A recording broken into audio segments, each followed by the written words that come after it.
Hello ladies and gentlemen, boys and girls, and whatever else is watching. My name is Nick and we are playing once more Danganronpa. In the previous episode we had to investigate the murder of a, as of yet, unidentified, woman. So most of us think it's Kyoko, although after careful consideration of the evidence, I don't think it was Kyoko. At least not with what Monokuma has said and everything. I think we are being, put through a trap. However, that also means that we are the prime suspect. And we have to convince everyone that we are, that we didn't do it, that we had a fever dream. Which is, in case of the lady to the right, not as difficult as long as you can convince Byakuya. She has become really creepy and her delusions have become really insane. So, however, now it is the trial, so shall we see who is actually the victim? Whether it is Kyoko or not?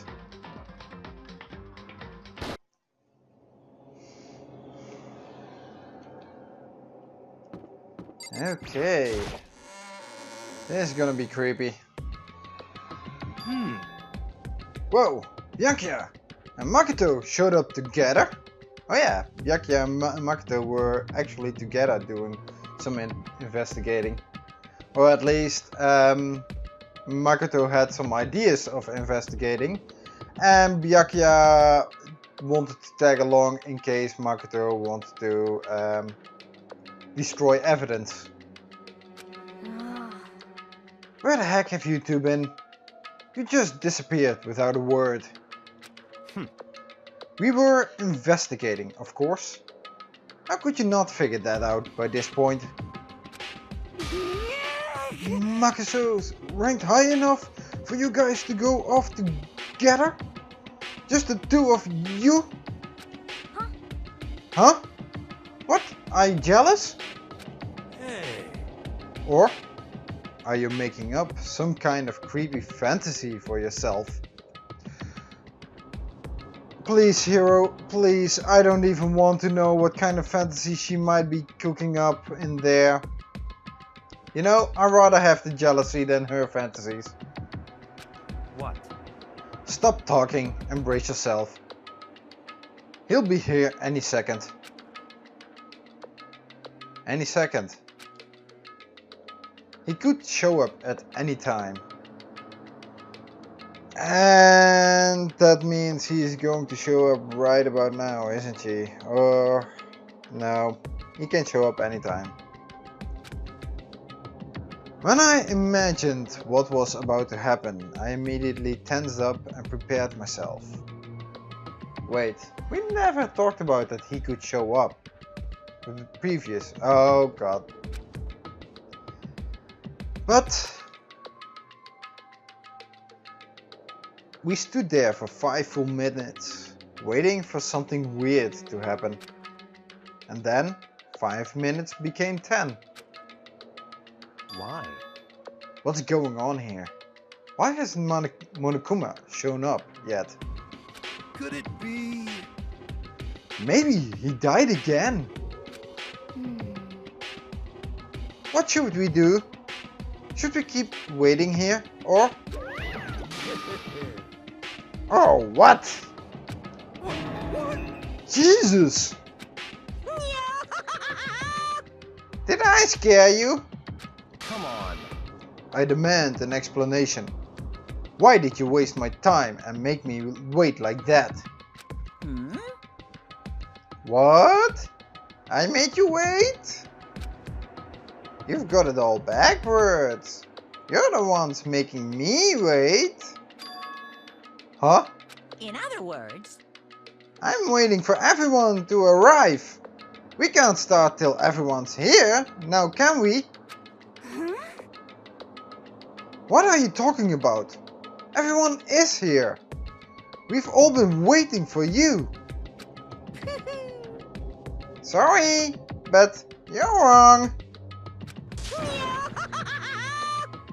But I've been waiting 10 minutes now, so if it's okay if I punish the one making us all wait, right? If we all agree it's a violation, I'll arrange a punishment right now. If it's me you're waiting for, I'm here.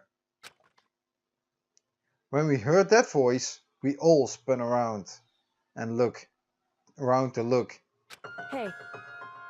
I'm here, and no rules have been broken. Oh god, lucky. That means Kyoko ain't the victim. So the victim is Mukuru Ikusaba. Or someone else. And what we have here is probably a trap.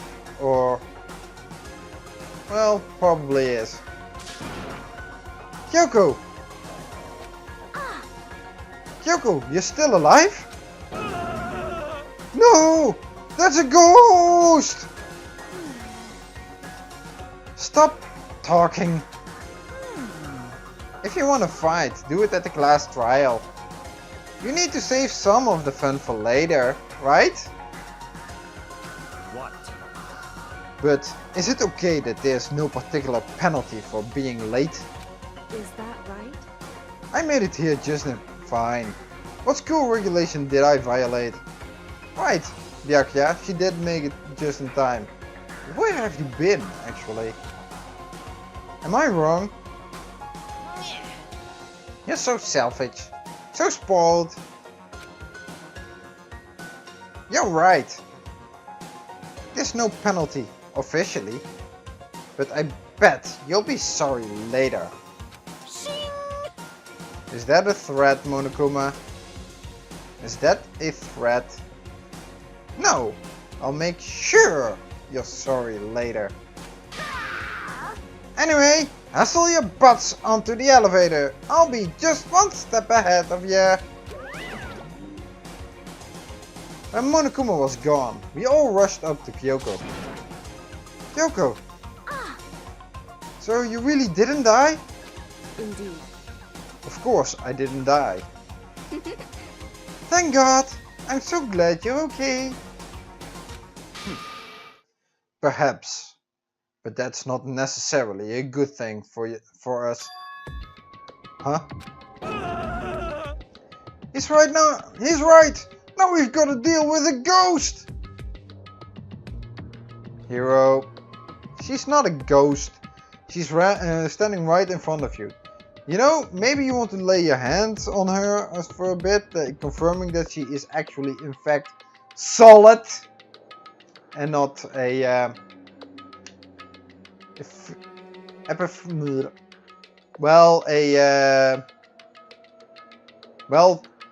an entity where you can put your hand through. Ephemeral. I'm not gonna try it even. I know what word I want to use, but it's just, I can't get it out of my mouth at this moment. I told you, stop talking! Let's go. Come on, let's just go. Whatever we need to discuss, we can do it during the trial. Without ever looking directly at Kyoko, Byakuya stepped into the elevator. Master, wait for me! Good call. Who knows what might happen to us if we take too long? But... I'll be happy when this trial is all over. One after another, everyone piled into the elevator. But I couldn't help myself. I had to talk to Kyoko before the trial started. Yeah, do that, because maybe you two need to catch up. Because where has she been? Where the heck have you been, eh? Listen, before we get started, I have to ask you.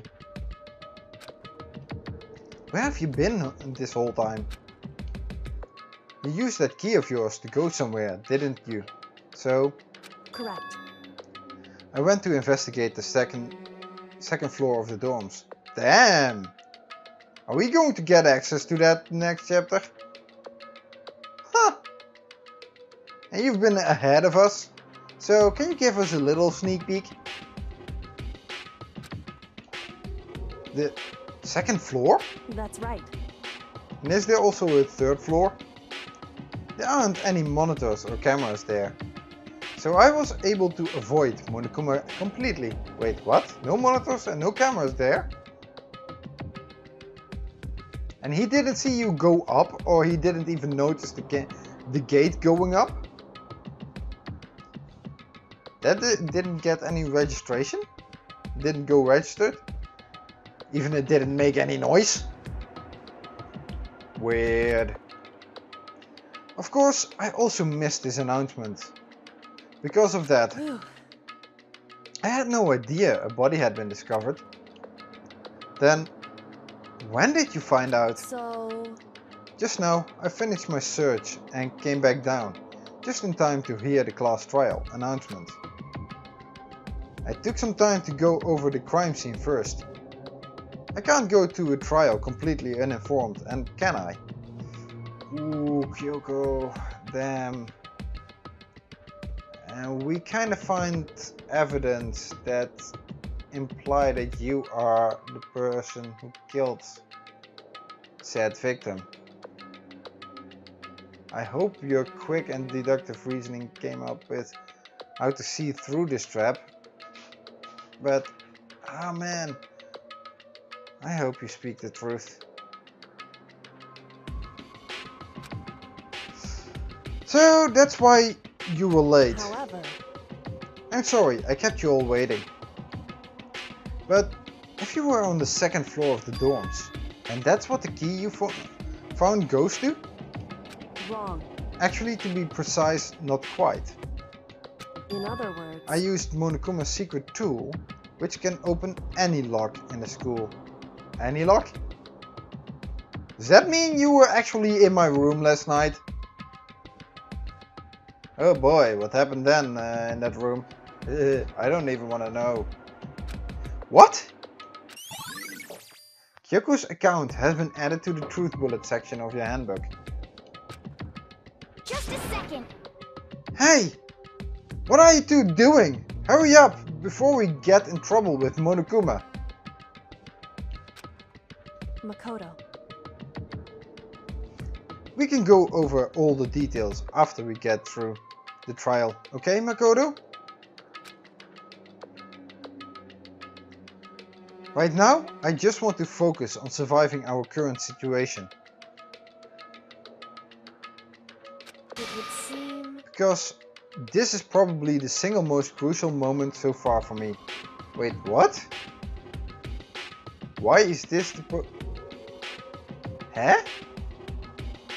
Okay, for her? That's a strange way to put it. Yeah, I have to agree with you, Makoto. That's strange. What are you hiding? Why is that? The class trial is important for everyone, right? So why would she say it's a crucial moment for her? Goodbye. Well, if that's all. No, wait, Kyoko, tell us why! Why is it important for you? Seemingly unconcerned, Kyoko made her way to the elevator. I'm just overthinking what she said, right? Right? Okay, mandatory stuff. Is there a coin in here? No. Is there a coin in here? No. Didn't think so. But hey, needed to check. I actually never checked what are clickable in here. Huh. At least I don't think so, I ever did. Being the last one left, I stepped into the elevator. And the doors slid shut. Damn, that elevator is empty. This time the clunking was loud enough to hurt my ears. and the dread began to consume me once again. I can't imagine ever getting used to the mental pressure that comes with preparing for an execution. In that dusky darkness, nobody said a word. We just stood there, silent and still. After an immeasurable period of time, the doors opened without a warning. A dazzling light penetrated every depth of my eyes. But it wasn't the illuminating light of hope. It was the blinding light of despair. Jeez, Monokuma! I can't wait! Did you really have to decorate this all in the colors and in the background scheme of those bullet time battles? Jeez! It's butt ugly. Not to mention it hurts on the eyes. Ah! I've been waiting for this. I feel like it's been forever since we got together like this. The time for pointless jokes and jabs has passed. Thrills, chills, kills! Let's get on with the show. And so the curtain opened for the 5th time. A deadly judgment, a deadly deception, a deadly betrayal, a deadly riddle, a deadly defense, a deadly faith.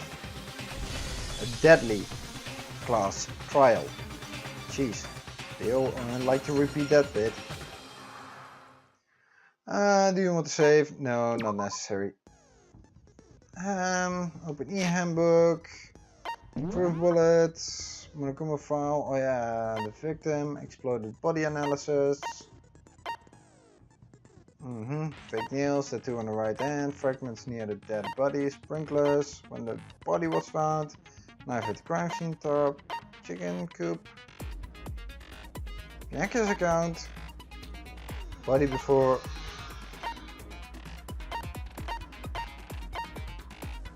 Is this me or is this less evidence than we had with previous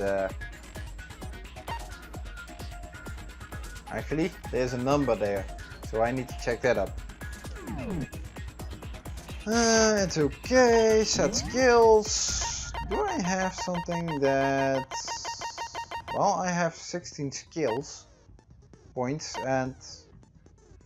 Okay, trend apparently still fits and I don't have any more skills to be added anyway.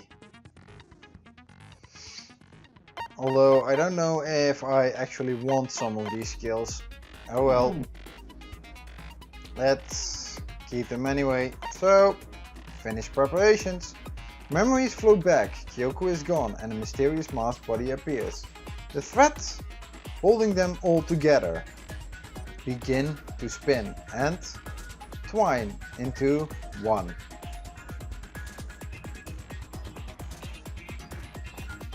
That's nice. Okay, let's begin the trial. Let's begin with a basic explanation of the class trial. So, your votes will determine the results. Jeez. If you can figure out who done it, then only they will receive punishment. But if you pick the wrong one, Then everyone else gets punished. then I'll punish everyone besides the blackened, and the one that deceived everyone else will graduate. Okay, well, I'll leave the rest up to you. Well then, let's discuss the specifics of the victim. Okay. First, we need to clarify who exactly the unidentified victim is. Well, who's not here and it was supposed to be a part of the participants? Hey, wait! Monokuma! You said you were actually one of the participants. One of the 16 students that were actually in this class trial. Shouldn't you be up at the bench as well? You should be defending yourself as well. And that means you are also liable for... Oh, you basic cheat. You can commit a murder under the name of actually being a participant in this killing game. However, because you're not actually standing at the bench here, and you are only a judge, oh, you freaking cheat. Oh well. It's Kyoko. There's no other explanation. She's standing right in front of you. But Kyoko's standing right there. Thank you, Toko. No, that's a ghost. Honestly, no, I'm not gonna respond to that. Each time the guy opens his mouth, his stupidity becomes even worse and worse. How low can he even sink? But she has legs and stuff. Not to mention she lacks a white triangle on top of her forehead. Well, that's just because It's a Japanese thing. she's like the latest evolution in ghost technology. There's a limit to how much ridiculousness I can tolerate. Yeah, me too. This time I have to actually agree with Byakuya again. Seriously, dude. You must be the mastermind, otherwise you cannot possibly be this stupid. Okay. So I just have to prove that the corpse isn't Kyoko, right? Right. Then let's compare Kyoko's traits to the traits of the dead body. Her traits? One important trait Kyoko has that proves the body doesn't belong to her. Kyoko has a face! Kyoko's piercing glare. Oh yeah, with her stare she can kill thousands of people. No, it's the gloves. I got it! I'm talking about her gloves. They'll give us some insight into the mystery. I'm sure of it. In that case, I think it would be helpful if someone explained why she actually wears those gloves. And would you happen to know the answer? Unfortunately, yes, Monokuma already told us. You apparently have very scarred hands. In fact, Monokuma told me. Apparently you have scars on your hands you don't want anyone to see. That's what I just said. Well, it doesn't have to be that she doesn't want anyone else to see. It can also be that they are rather uncomfortable if she has... Well, I'm not gonna finish it. Oh, you know, now that I think about it, the corpse wasn't wearing any gloves, right? Right. Probably just got burnt up in the explosion. Well, that one hand actually looked pretty well. It didn't look like it had many burn marks on it. And even had a tattoo. Not to mention they weren't scarred. I'm not convinced. The ghost is just trying to fool us all.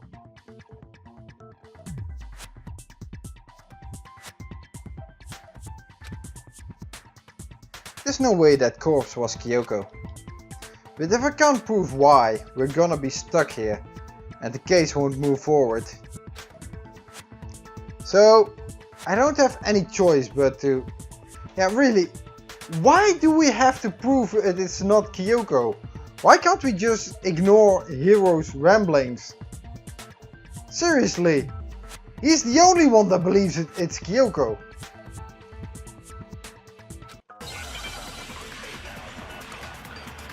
He's just way too stupid for his own good. Tattoo on the right hand, exploded body and innocence, fake nails. That Kyoko there is just a ghost. Impossible. Okay, then prove it. Prove she's not a ghost. The dead body wasn't wearing gloves. They got burnt up in the explosion. Then she was wearing gloves before the explosion? Well, yeah, she must have been wearing gloves. Because that corpse is absolutely Kyoko. This entire discussion is idiotic. I have to agree with Byakuya. And it's... That Kyoko there is just a ghost. Impossible. It's this. Okay, then prove it. Prove she's not a ghost. The dead body wasn't wearing gloves. They got burnt up in the explosion. Then she was wearing gloves before the explosion. No, she didn't. Yeah, she must have been wearing gloves. No, that's wrong.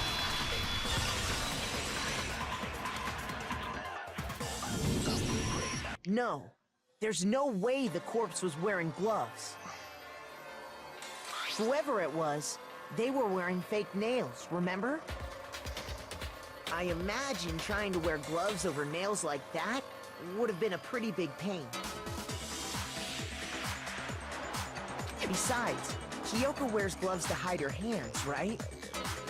It'd be pretty weird for someone who's self-conscious about their hands to wear fake nails, don't you think? Jeez, man, you don't know women, huh?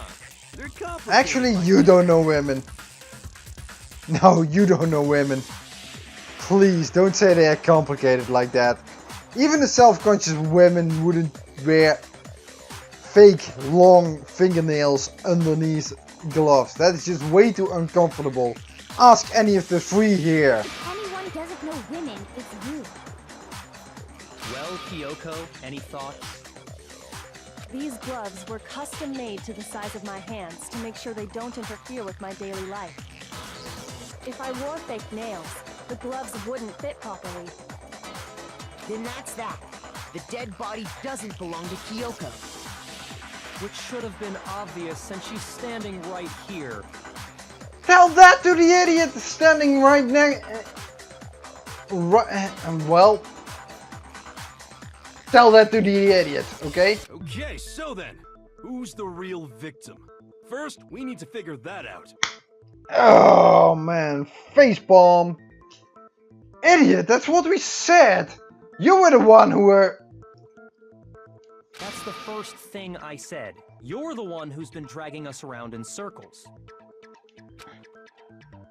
Before anything, we have to identify the victim. Everything starts from there.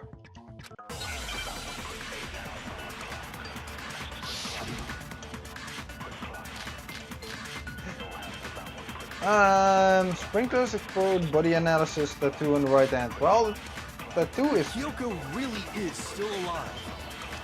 Then who died? There's gotta be some way to figure it out. I don't think so. The face was scorched beyond recognition. And there wasn't any description in the Monokuma file. Well, if we can't identify the body... Then there's nothing else we can do, right? Yeah, we can. The one thing that can tell us was on the victim's own body. Yeah, the tattoo is pretty much identifiable. Or identifying. Kyoko really is still alive. Then who died? There's gotta be some way to figure it out. I don't think so. The face was scorched beyond recognition. And there wasn't any description in the Monokuma file. Well, if we can't identify the body... No, that's wrong.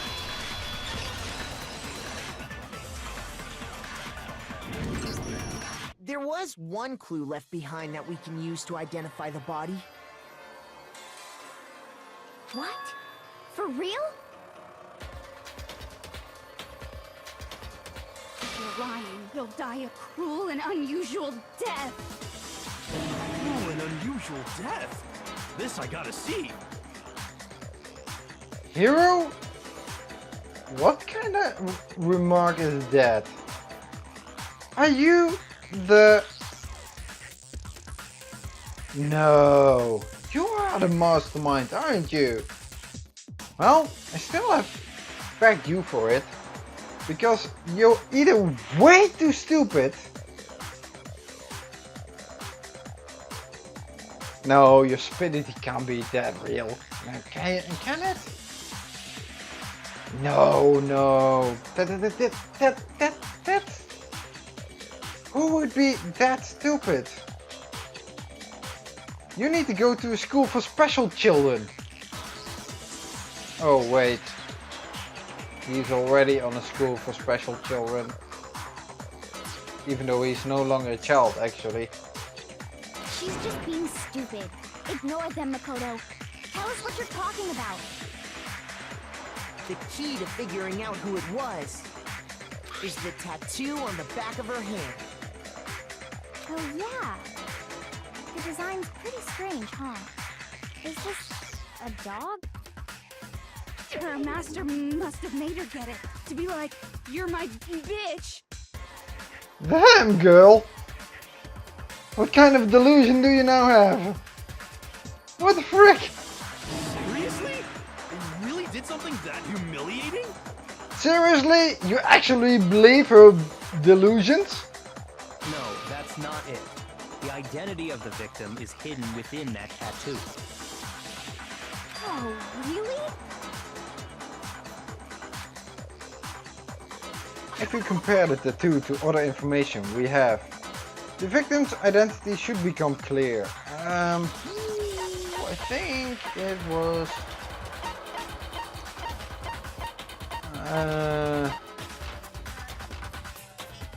Makoto Ikusaba's profile. I think that's a bit. Known as the ultimate soldier, she became herself. Sadly, somewhere gets a tattoo somewhere on their body. Yep. I got it! The Fenrir Mercenary Corps. That's the name of the military group Makoto Ikusaba belonged to. Okay, so... To show that they're a member of the team, each soldier that joins the squad would get a tattoo representing Fenrir somewhere on their body. Fenrir? The image that represents Fenrir is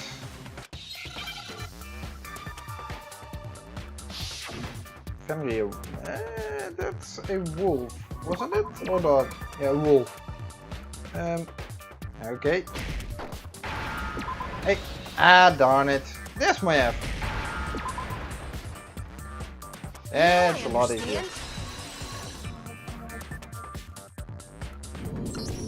The representation of Fenrir is a wolf. Fenrir, the wolf of Ragnarok. It's from Norse mythology. A huge world-ending wolf beast.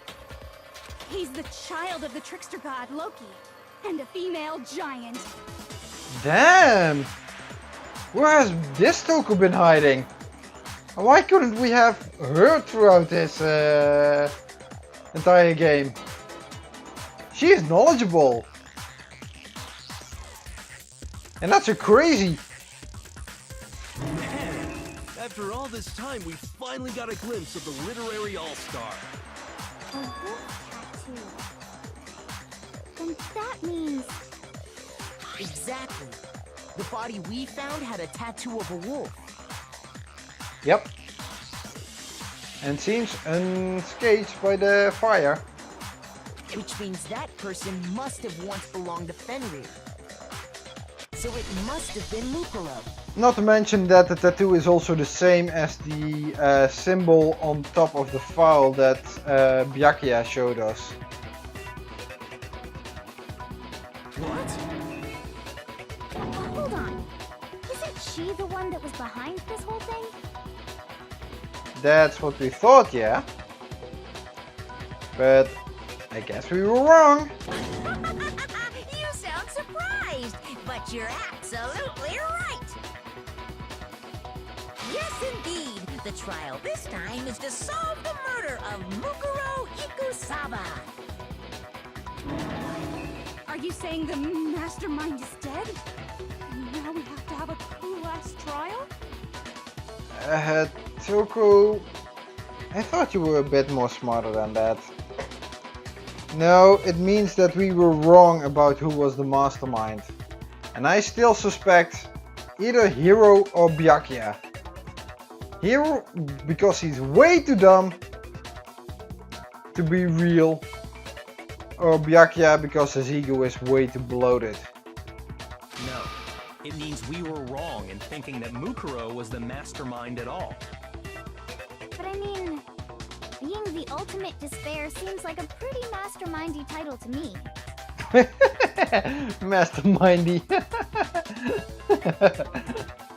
Okay, that's a pretty nice word. Maybe we shouldn't have been thinking of her as the ultimate despair in the first place.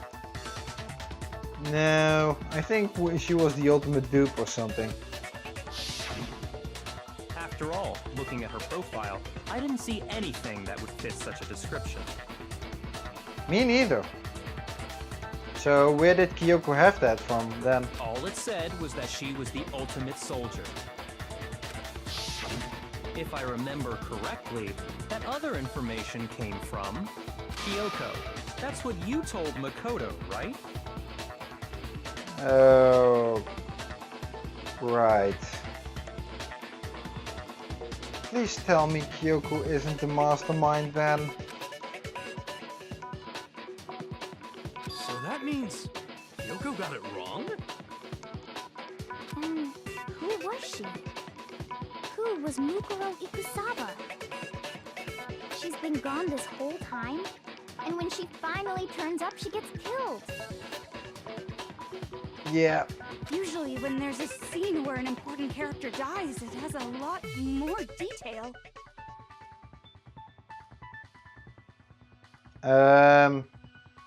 Who says she was an important character?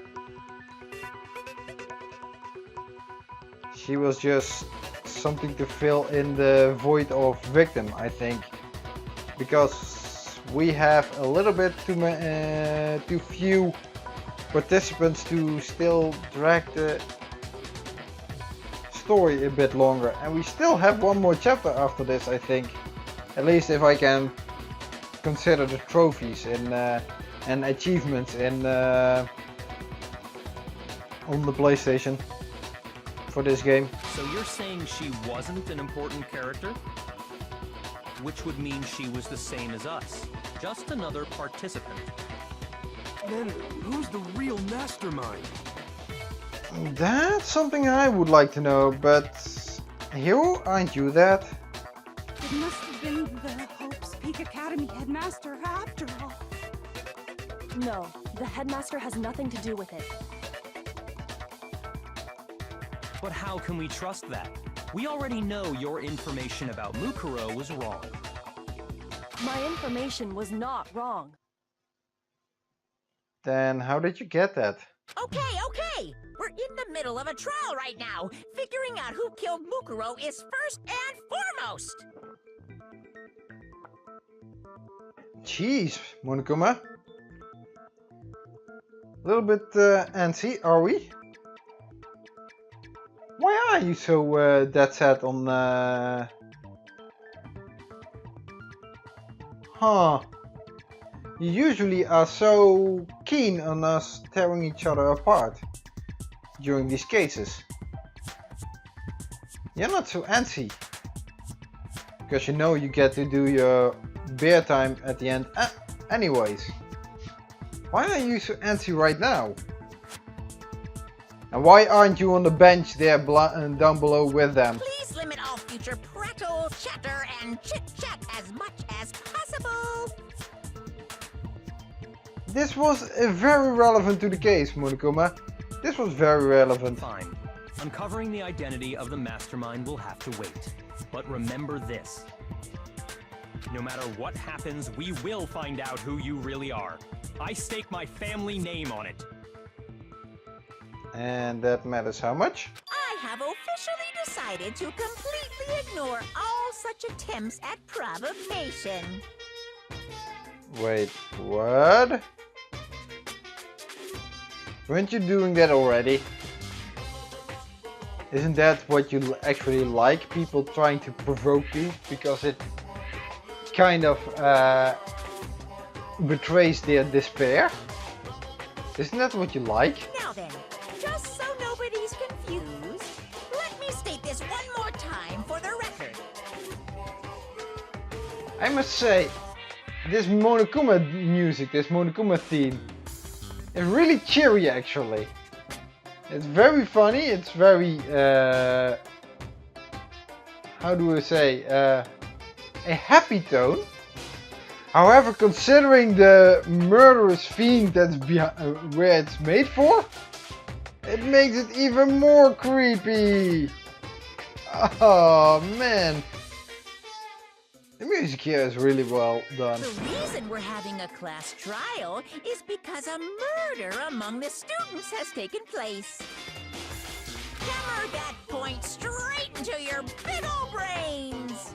Yeah, you are pretty antsy at this moment. What you're saying is that both the victim and the culprit are part of the student body? Yeah? Then, one of us killed Mukuro? Yeah, but it could also be the mastermind, because remember what he said.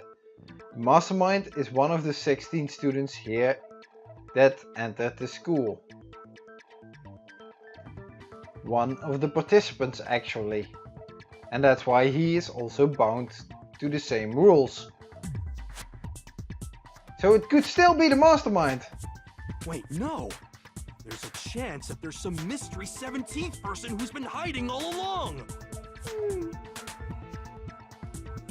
I would wish I could say this is another of his stupid remarks, but however, the possibility is there. Nope. There are only 16 students in total that have been taking part in these events. Seriously? Then one of us killed Mukuro? Who did it? Who's the killer this time? Get a hold of yourself. We've already narrowed down the list of possible suspects. Oh yeah, Kyoko and Makoto, because the rest seem to have an alibi. Huh? I'm sure you realize who I'm talking about, right, Makoto? Who the evidence points to?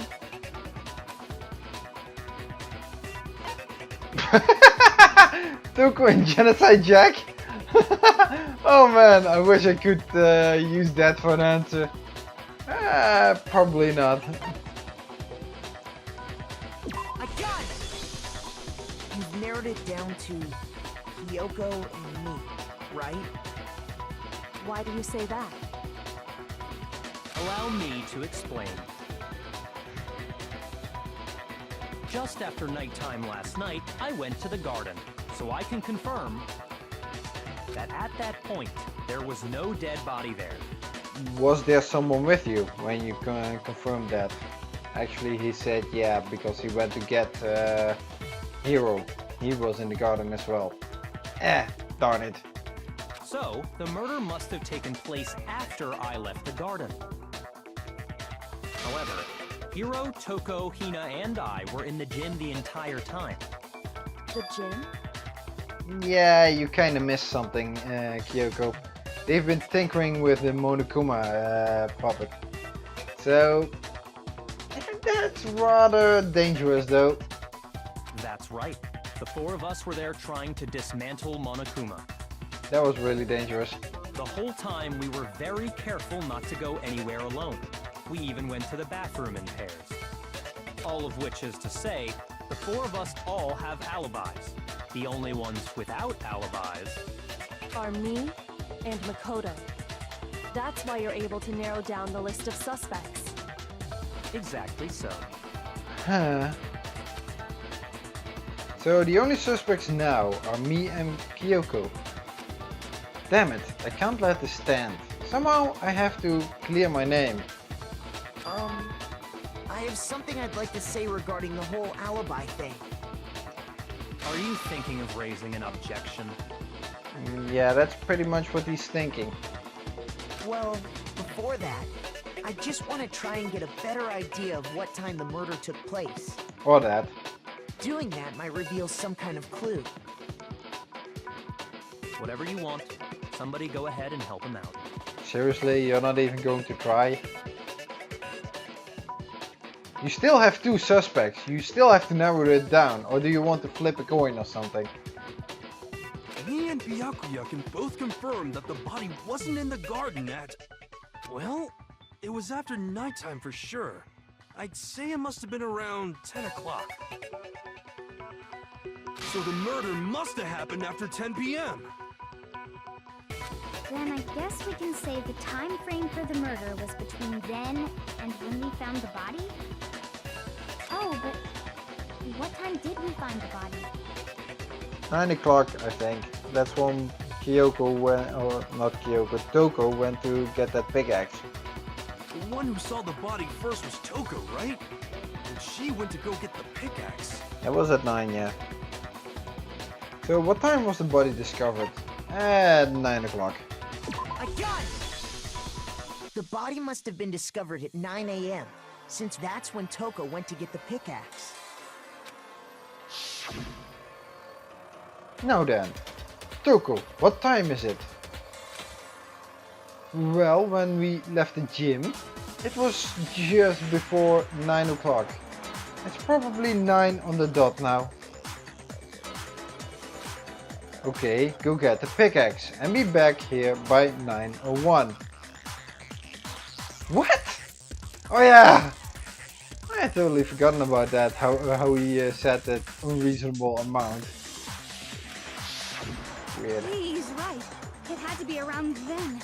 So we can be totally sure the murder happened sometime between 10 at night and 9 in the morning.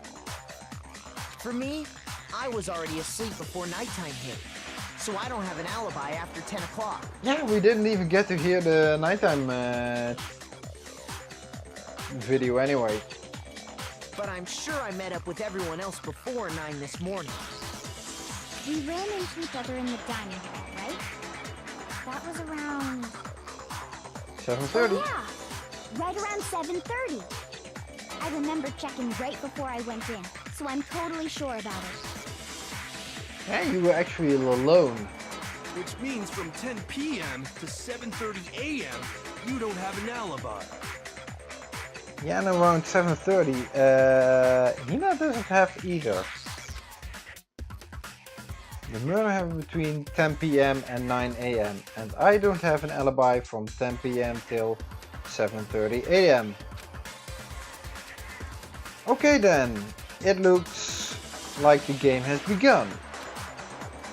If I can't provide an alibi for that period, then I just have to prove the murder didn't happen during the time I don't have an alibi. Alright, trying to do that. To do that, I have to make it clear when the body ended up in the garden.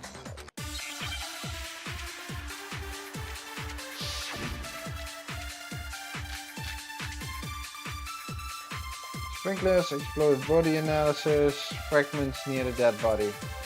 We've established a time frame for the murder. It took place somewhere between 10 o'clock at night and 9 o'clock in the morning. Yep, and Makoto doesn't have an alibi for most of that time.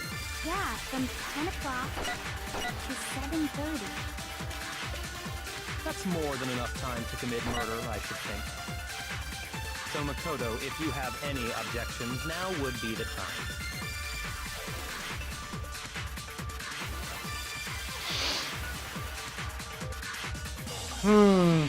There's something that happens in the garden at the same time every morning. What was it again? Oh, damn. Now I forgot to mention, during the intro, I am redoing the recording again. Because once more my video kinda crapped out. Or my recording equipment crapped out and I got lost again minutes of footage. So yeah, back then, my first time, I really did really bad on this on this trial. I nearly failed it actually, and it wasn't even bullet time. So I'm trying to think now what I did back then, what I did wrong, and what was the right answer. Oh man. Thinking back, the corpse was almost totally dry. In which case I should be able to figure out when the body must have appeared in the garden. We've established a time frame for the murder. It took place somewhere between 10 o'clock at night. What was it? Sprinklers, wasn't it? And 9 o'clock in the morning. Yep, and Makoto doesn't have an alibi for most of that time. I think it was sprinklers. Yeah, from 10 o'clock Or was it the dead body? to 7:30. I think that one is it. What? No! Don't scare me like that. Makes me think something weird is going on. What? And sprinklers go off at 7:30.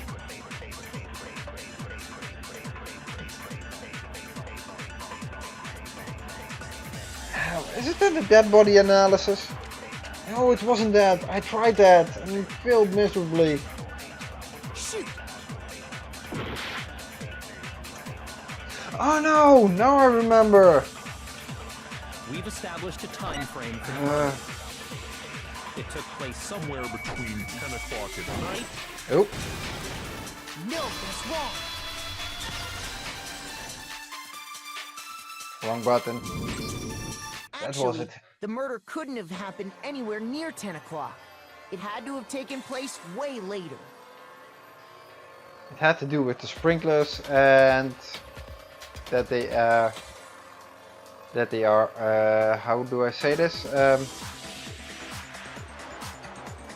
Go off at 7:30 on the dot, and the body analysis showed that the body was exploded body was wet at the top and dry at the bottom, so it must have been there, put there after the. And what makes you say that? Because of the sprinklers in the garden. The sprinklers are set to go off right at 7:30 every morning, right? So if the body had been in the garden before 7:30, then it should have been completely soaked. Oh, hold on. I remember this part perfectly. The body was wet. Dripping wet, in fact. How do you know? You never looked at it. You didn't want to look at it because you would faint and become Jill again. Sorry, Toko, but you're wrong. I'm wrong? How? Are you saying only the mouth down south was wet? How dare you spew such indecent words? Wait, what? And how do you say I am the indecent one? You're the one who came up with that. You're the one who get those. I don't even want to know what's going on in that head of yours to get you jumping to that kind of cuckoo. What the frick? Where did that come from? With Hero, I kind of can get where his idiocracy comes from, but your craziness is totally random. No, I'm saying that the body was wet, but not because of the sprinklers. What do you mean? By denying the sprinkler, are you trying to deny my entire existence? How is your existence based on the fact that the sprinklers made the body wet or partially wet? I don't even want to know where that mind goes to. Man, you're totally wacko. No, yeah, you got it, dude. If you really think it wasn't a sprinkler, you'd better tell us why! Well, if you calm down. I need to prove what it was, that it wasn't the sprinklers that got the body wet. All I have to do is hit Toko with certain evidence, and that should do it. If we look at the body itself, that should make it clear.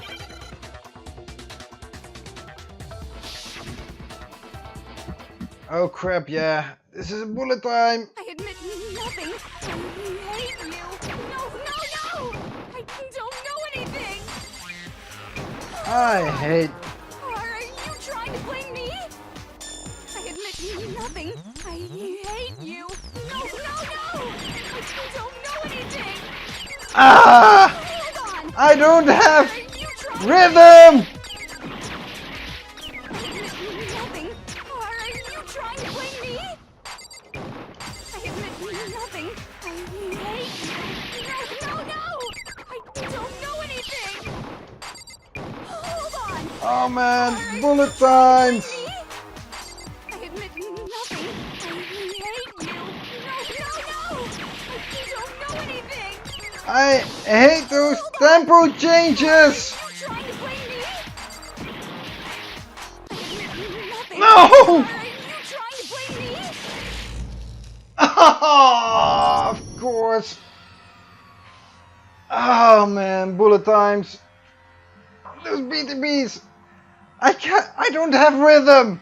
And if tempo changes are so frequent, then I shouldn't have said trance.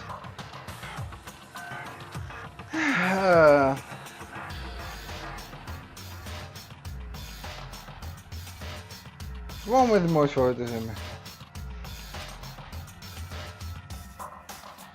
Oh? Makoto isn't the real killer gets to graduate. Then who was the real killer?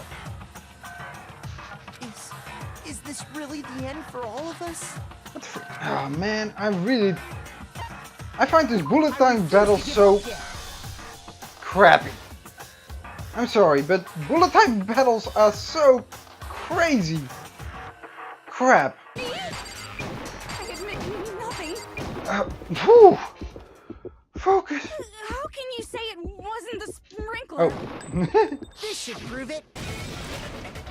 I really like that pose, but she's so surprised. Just remember what the body was like after the explosion, and you'll see why it wasn't the sprinklers. The top half of the body was wet, yes, but the bottom half was completely dry. If the sprinklers got the body wet, shouldn't the whole body have been wet? So they only got the top wet? The bottom was completely dry? What a brutal maniac! Wait, what? What is your mind going to now? I'm so sick of her. Me too, Ina. Me too. Let's just move on. The reason only the top half was wet was because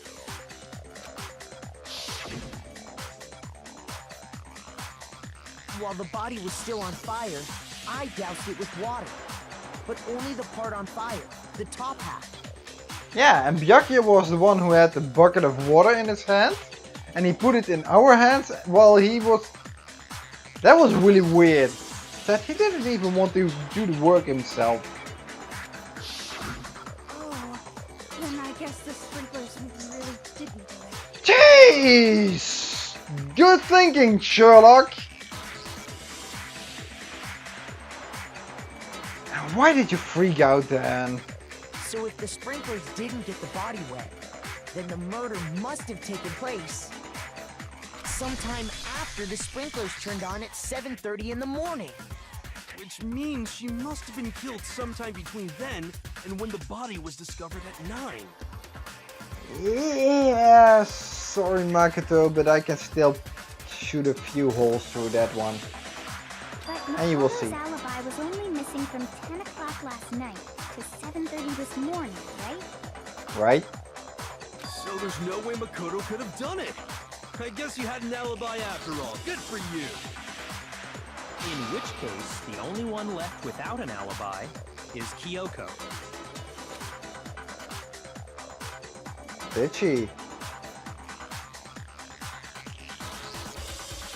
Kyoko's the only one without an alibi. Yeah, but I still don't think she did it. This is a trap. Which would mean that Makuro's killer is... No, I refuse to believe it. Kyoko murdered someone? That's... Well, on the other hand, if Makuro was a pawn of the mastermind, then she could have... Then that struggle last night, Kyoko could have killed her. Or if Kyoko is the mastermind herself, then... No, that's something I don't want to believe. I'd just like to say one thing. If you vote for me and I die here, the mystery of this school will stay hidden forever. Wait, what? What did you discover? Which is why I can't let that happen. Huh? So are you saying you're not the culprit? That's actually not what she said. She said that if we allow her to die, then we don't get to find out what she figured out. That's not a denial, or is that a threat, Kyoko? Of course I'm not. I have no reason to kill anyone. This is a trap the mastermind has laid for us. Yeah, I want to believe you. A trap? We're this far into the game and now you decide to blame me? Monokuma, you've been at fault for every death at this moment. This entire killing game is your fault. This entire, well, situation is your fault. Stop wasting time! Stop wasting energy! You really think your little trick is gonna work? Shut up, you! Yeah, the grown-ups are talking, so shut up. You got it, boss! Shutting up now! Wait. How come he is... Anyway, Kyoko, you actually did have a reason to kill her. Huh? She did? She thought Mukuro was the ultimate despair. In other words, the mastermind behind everything. So she killed her to try and put a stop to all this. Isn't that right, Kyoko? But you made one catastrophic mistake. Mukuro wasn't the mastermind at all. And as a result, we were forced into another trial, something I'm sure you weren't at all expecting. So, that was her motive? If she had a motive and no alibi, well then, I think it's pretty clear Kyoko's gotta be the culprit. Is she? I'm not the only one without an alibi. Makoto's explanation is still insufficient. Wait, what? Oh no, don't tell me this is gonna be a... This is going to be a clash between Makoto and Kyoko trying to prove that they didn't kill her by shoving the blame towards one another. Or making the other one seem more likely the suspect. I really don't like this part. I really don't like this. That's why I don't... This the least one... I don't really like this trial at this moment. Because Kyoko and Makoto should be a dynamic duo. They should be the ones solving this problem, this killing game. They shouldn't be at each other's throats. They should be the one who implicitly trust one another. But now I'm starting to doubt Kyoko as well. Huh? The sprinklers didn't get the body wet, but that doesn't mean the murder happened when he said it did. What are you... Because you see, there is a way the body could have avoided getting wet. She's talking about tarp, isn't she? Interesting. I'm listening. All it would take is covering the body with a certain something to keep it from getting wet. It was the tarp. Yep. It was a little bit too obvious that suddenly appeared. Yeah. I got it! You're talking about the tarp, aren't you? You catch on quick. You're right. All you'd have to do is cover the body with the tarp, and that'd take care of the water. In fact, that's exactly what the killer did. The dirt pattern on the tarp can attest to that. Only one side of the tarp got dirty, because that's the side that got covered in water. The side that faced down over the body, meanwhile, kept perfectly clean. Yeah, but the body was bloody. That's a pretty big hole in your defense, you know? This proves that the killer used the tarp to keep the body from getting soaked. But why would they go to all that effort just to keep the body from getting wet? Most likely so they could cloud the issue of when the murder actually took place. In other words, to create an excuse exactly like the one Makoto just gave us.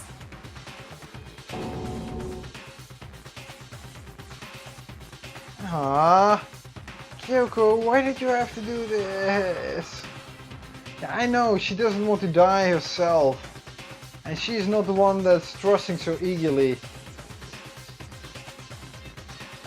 Makoto is the one that actually trusts everyone else. Why would she want to make me look like the killer? Well, she doesn't want to die, that's why. But the problem is this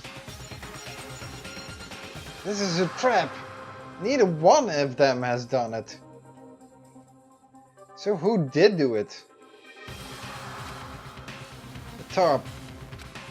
If it was used the way Kyoko said, the tarp must have touched the body, right? But the body was totally bloody. Something's not right. And what might that be? I can't worry about Kyoko's motivations. If I don't do something, everyone's gonna think I'm the killer. I have to refute what Kyoko said. Yeah, we have to get to the thrill who the mastermind is, because the mastermind did it. It's so pretty clear that the mastermind did it. This is a big trap.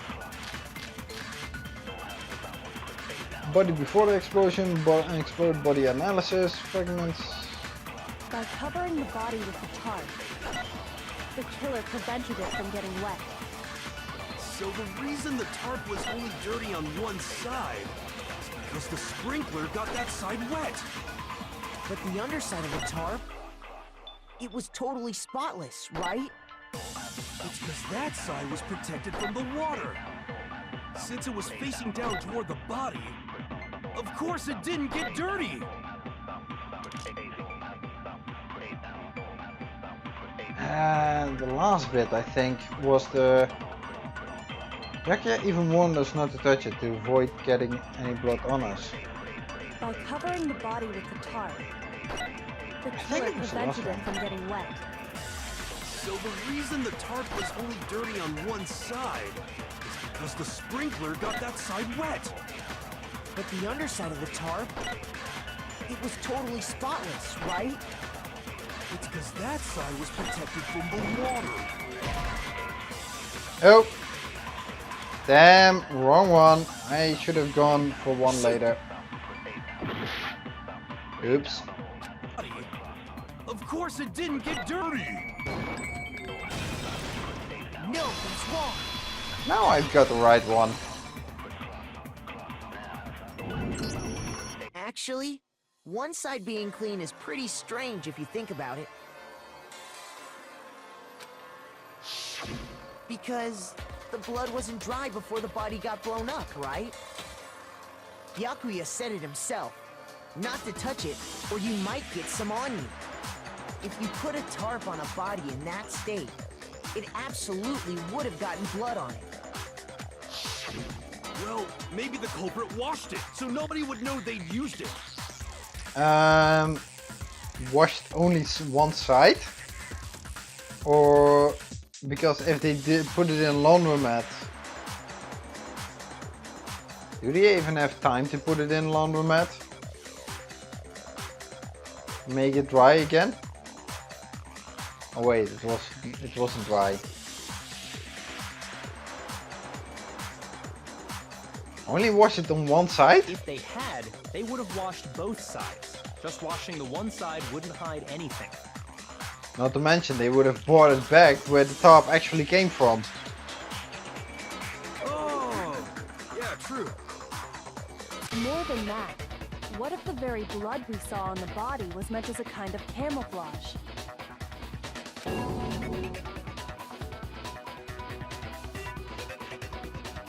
Yeah, that's a pretty weird thing. What if, after the killer used the tarp to avoid the sprinklers, they then covered the body in blood that didn't belong to the victim? You mean someone else's blood? Where would they get something like that? Pretty much from the nurse's office, I think. I know! They could have grabbed some of the blood packs from the nurse's office.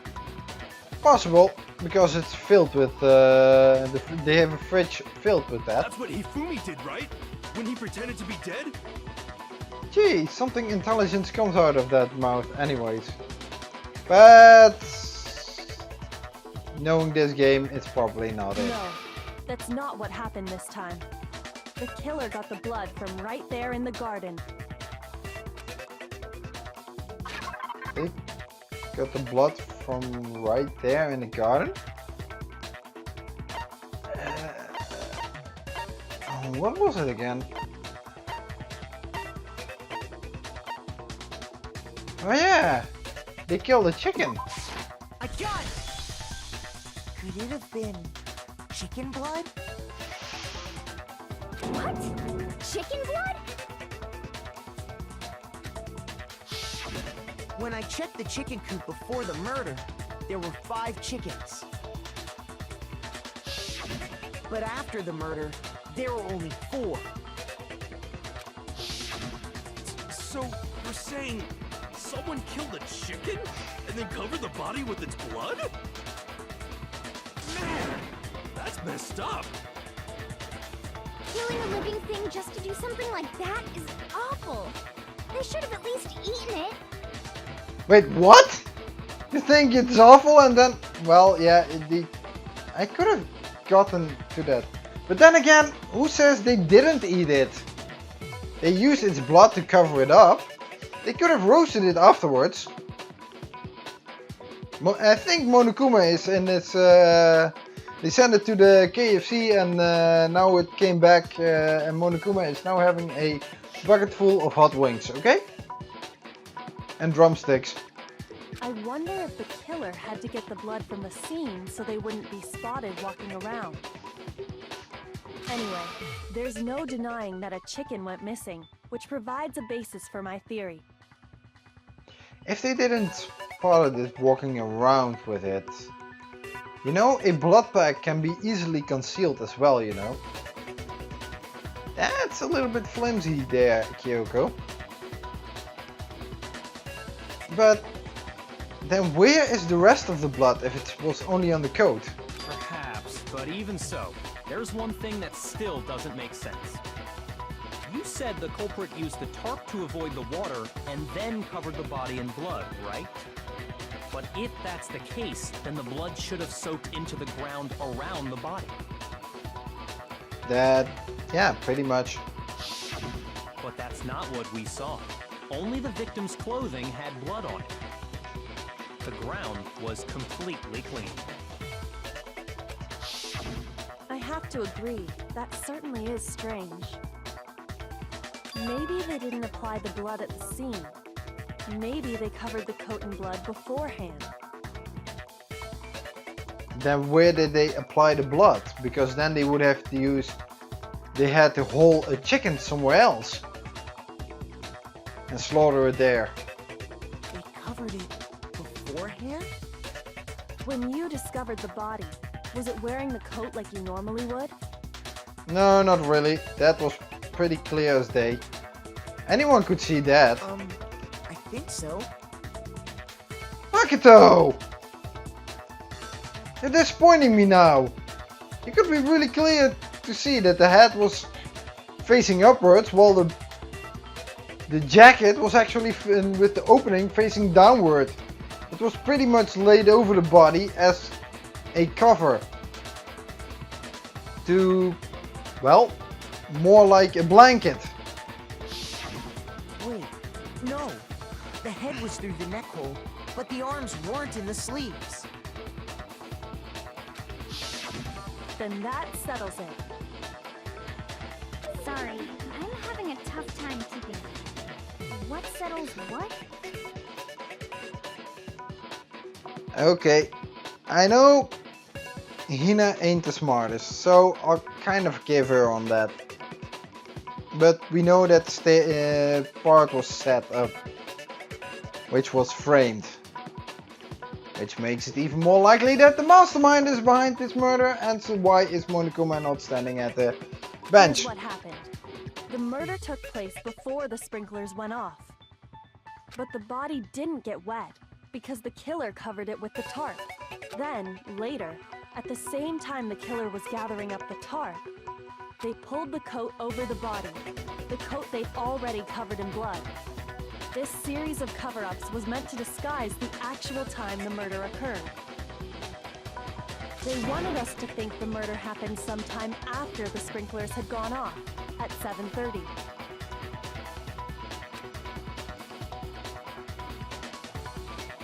If that's actually what took place, it certainly becomes possible that the murder happened earlier.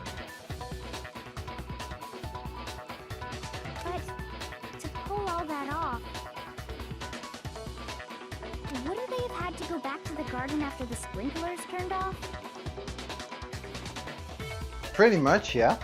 That actually wouldn't have been all that difficult. Huh?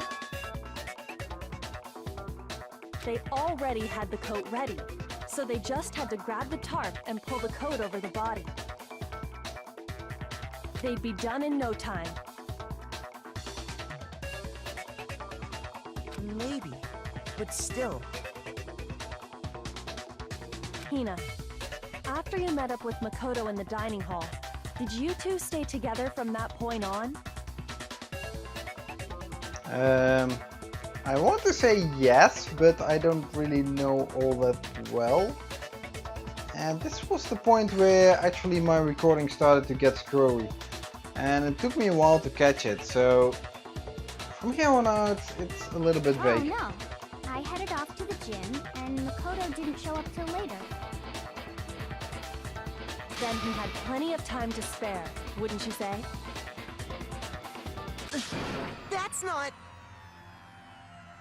Oh, come on, Kyoko! Please! Kyoko!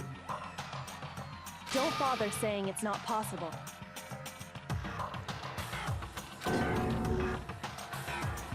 What? I must admit, Kyoko's reasoning is sound. Makoto's alibi is inadequate. You know, if we are starting about preparing stuff, that the body was... Wow! If the body was covered with a tarp, it could have also been placed somewhere else, out of sight of anyone entering the garden, because it was full of grime and everything. And if everything was prepared and they only had to stage it, then that makes one more person also a liable suspect, because there was one person that around the time of 7:30 or a little bit after was also alone, and that is Hina. Hina went to get breakfast alone. They said that they weren't going anywhere without couples, and yet Hina was alone. Byakuya wasn't with her, Toko wasn't with her, and Hiro wasn't with her. We didn't see them. That also means that if it's staged, everything, that the death of after 10 AM or nighttime might also not be adequate. Man, that throws open everything. And the suspicion falls back on me again. Yeah! And the problem is that it keeps going back and forth, isn't it? Man, Makoto, Kyoko, please don't try to kill each other, you know. Of course, the story can't continue until we kinda kill Kyoko, isn't it? because Makoto is the main, actually it is the main character. And we do have at least another chapter to go. Why is Kyoko trying to entrap me? Yeah, that's something I'm trying to figure out as well. Why is she doing that? She is more capable of steering the case into the right direction than anyone. She has logic, sense and everything. She did check up on the body and everything, didn't she?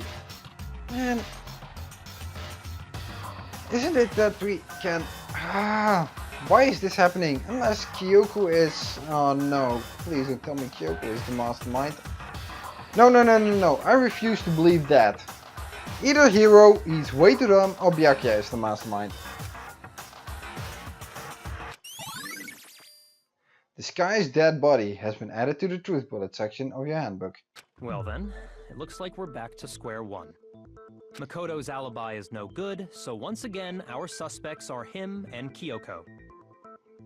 Yeah, but now also Hina. And also... the murder doesn't need to have been placed after 10 p.m. or 10 p.m. For serious, man? Which one of them did it? Hey, why don't we let luck decide? Let's flip a coin. 50-50 odds. Seriously, you want to do that? Are you crazy? I thought Toko was the crazy girl here. Are you the crazy guy? Oh! Oh no, you're the idiot. See? Pretty good idea, right? No, it wasn't. No, not that. I just remembered something super serious. Well, don't just stand there. Out with it. You know that knife we found all black and burnt? The one we found stuck in the body before it exploded, right? I knew it was going to come back and haunt us. Coming back to bite us in the rear end by accepting to take care of it. According to the Monokuma file, the knife went all the way through, from front to back. So, what about it? I'm pretty sure I'd seen that knife somewhere before. That's what I thought when I first saw it. I just remembered. Listen, more important. Now that we have the knife, what are we gonna do with it? We can't let Toko keep it, that's for sure. We don't know what she might do. I don't want it anyway. So what to do? Why don't you hang on to it, Makoto? Huh? Me? It's the knife we gave to Makoto?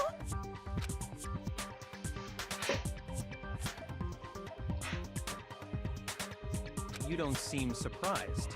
You must have noticed earlier. Yeah, we also had... there was this fever dream that the mastermind actually took it from us. Yeah. Then why did you hide that fact? And it was kind of stupid as well. It's not that I hid it. It's just...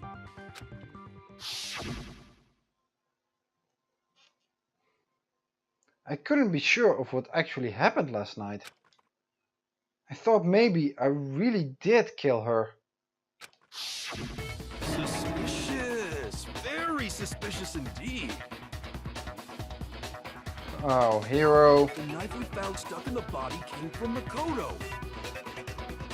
There's one problem though. The knife went through the blood and the coat that were obviously staged. So the knife could still be that, meaning that Makoto staged the body. How do we get that? Now I'm totally convinced he did it. 12,000% convinced. But that's really obvious then, isn't it?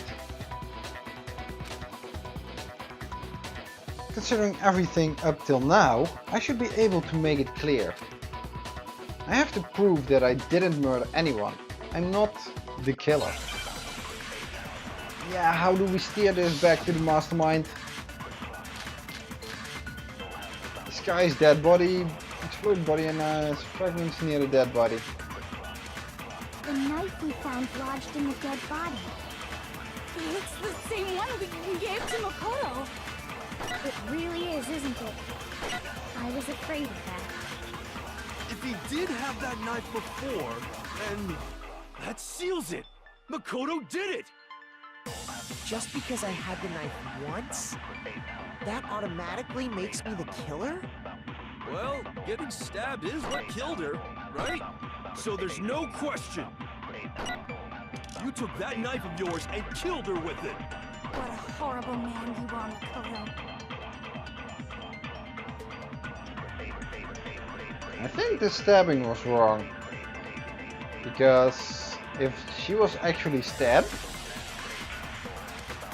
and it wasn't that one stab through the from front to back with a knife through that went through it that killed her.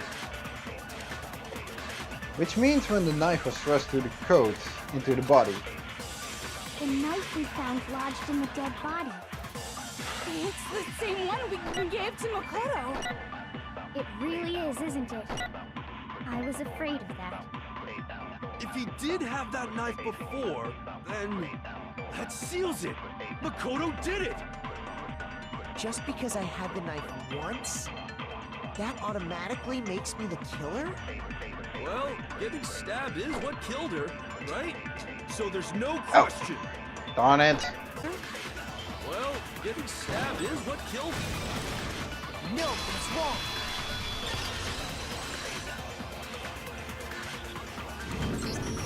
Wait, hold on. The stab wound isn't what killed Mukuro.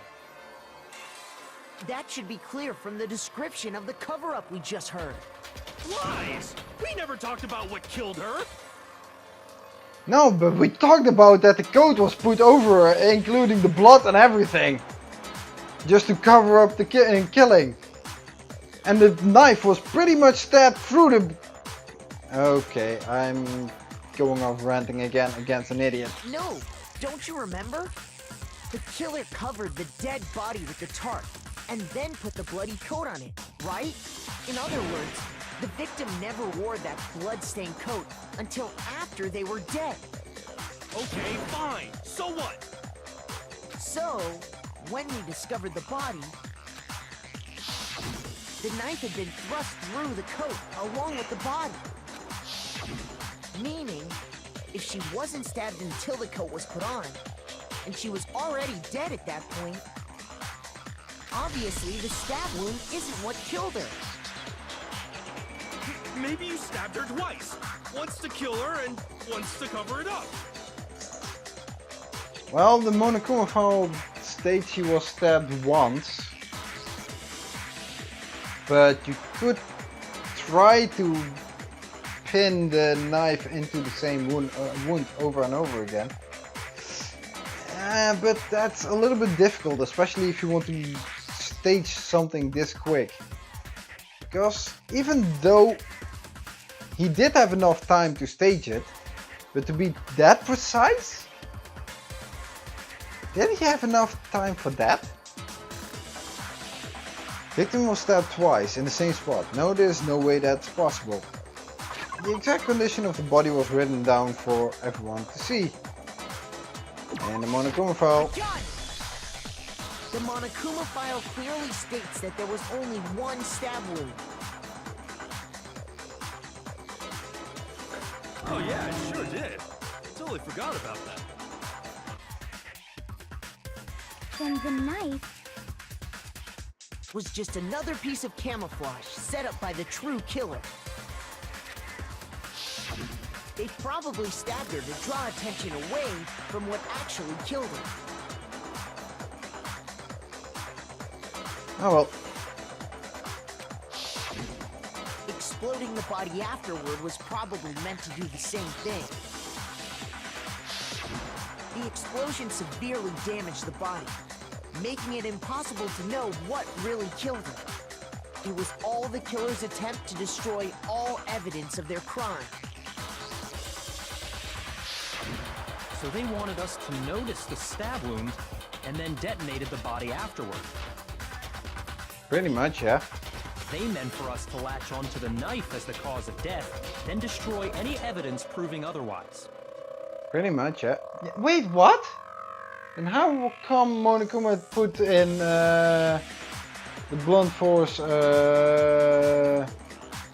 trauma? That the person was hit with a metal pipe. I think that was in the Monokuma file as well. Along with several days old auto wounds. Oh, hey, I have a question. It kinda goes back to the beginning, but what's the deal with that explosion anyway? Why'd the body just blow up all of a sudden like that? If you bothered to put that lump of gray matter between your ears to use, you'd know the answer. Well, if you're so smart, just tell me. I'll tell you. I bet some unknown quantum particle caused an atomic level spontaneous combustion! I don't even know how to respond to that. I might be dumb, but even I'm not dumb enough to believe that. Go ahead, Makoto. Tell her or we won't make any headway on this. Wait, why do I have to tell it? Can't you do it yourself?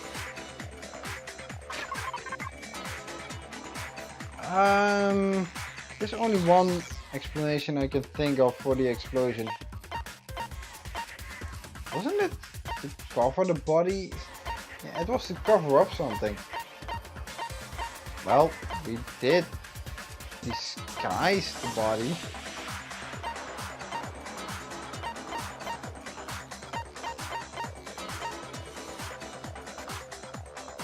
Wasn't it the disguised body?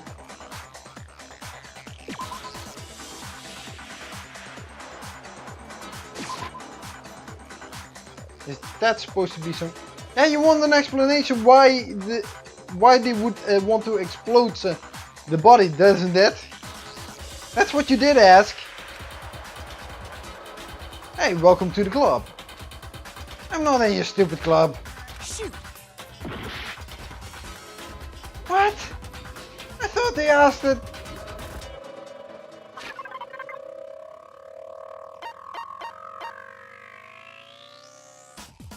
They wanted just to know what caused the explosion. Not why it caused, but what. You know, this sentence here, there's only one explanation I can think of for the explosion. Can interpret it in two ways. Why the explosion occurred, or what created the explosion. Well, the why is to disguise the body. Apparently that was wrong. Then it should be the what. I got it! After the explosion, we found a tiny fragment of something on the ground near the body, right? That fragment reveals the cause of the explosion. Huh? You know, I feel like I've seen something like it somewhere before. Yeah, it's the Monokuma bomb. That's only natural. Because, of course, we saw the same thing when we dismantled Monokuma. It's part of a bomb. Oh! Then the explosion was because of the Monokuma bomb. Anyway, the culprit's motive is becoming more and more obvious by the minute. How can you make the motive more obvious by knowing what exploded? Yeah, but who here has access to a Monokuma bomb besides the one who dismantled one and the other one that is Monokuma? Well, it could have been Toko then. She was there first, so she could have added that to the body. Doesn't that go against her Genocide Jack persona? They wanted the knife wound to look like the fatal injury so that we'd suspect Makoto. And the only one who would benefit from that is the only other possible suspect. You, Kyoko. What? Why her? There are more suspects, you know? Hina was one. Because I even start to doubt whether it was that the murder took place that night. Hold on a second, Byakuya. What's the problem? Well, I just feel like we need to think this through.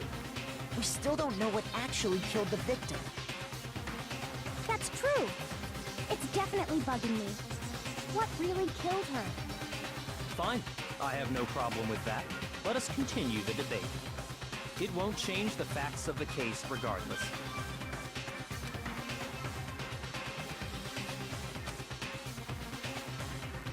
We need to determine what ultimately killed the victim. I need to concentrate. Wasn't that the blunt force trauma? Monokuma file 5. Hey, again? Well, is it possible to Then reuse? shall we continue the debate? The victim's fatal injury has yet to be determined, correct? The explosion didn't kill her for sure. I guess. Well, yeah. She was already totally dead when that happened. And it wasn't because of the knife, right? And then there's only one other thing. Oh yeah. According to the Monokuma file, that's gotta be it. There was evidence that showed she was hit on the back of her head. And more than that, the victim had suffered countless wounds across her entire body. The knife was a cover-up and all those other wounds on her body weren't fresh. Which only leaves the head wound. What was described in the Monokuma file. So, Then shall we continue the debate? The victim's fatal injury has yet to be determined. no. The explosion didn't kill her for sure. According to the Monokuma file, that's gotta be it. There was evidence that Oh. showed she was hit on the back of her head. I need to get this bullet. Of The course. victim had suffered countless wounds across her entire body. Gee. This Then trial shall we really is continue the tricky. debate? The victim's fatal injury has yet to be determined, correct? No, that's wrong.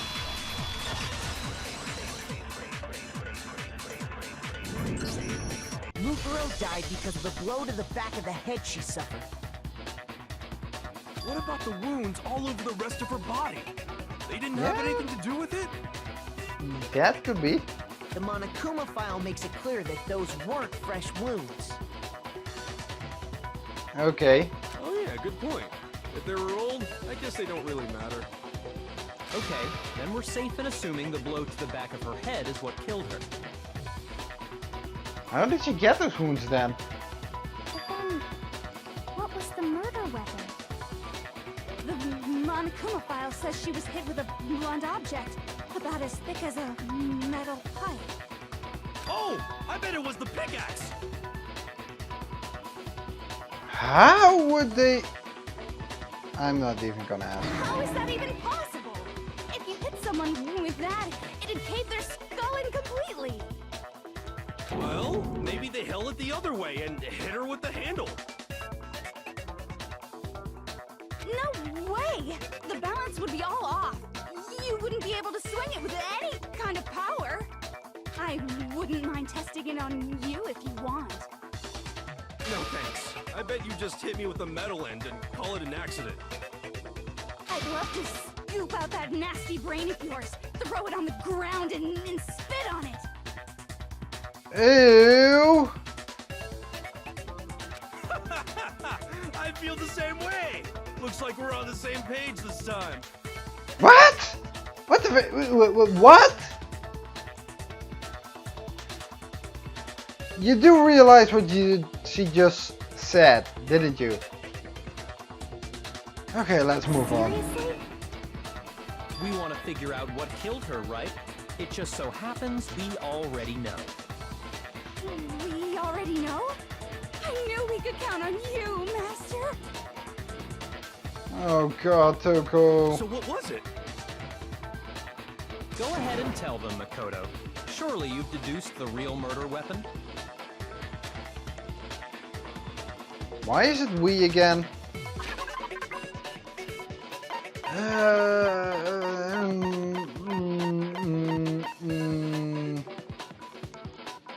Titanium arrows. I got it! Mukuro was hit in the back of the head with something, and that's what killed her.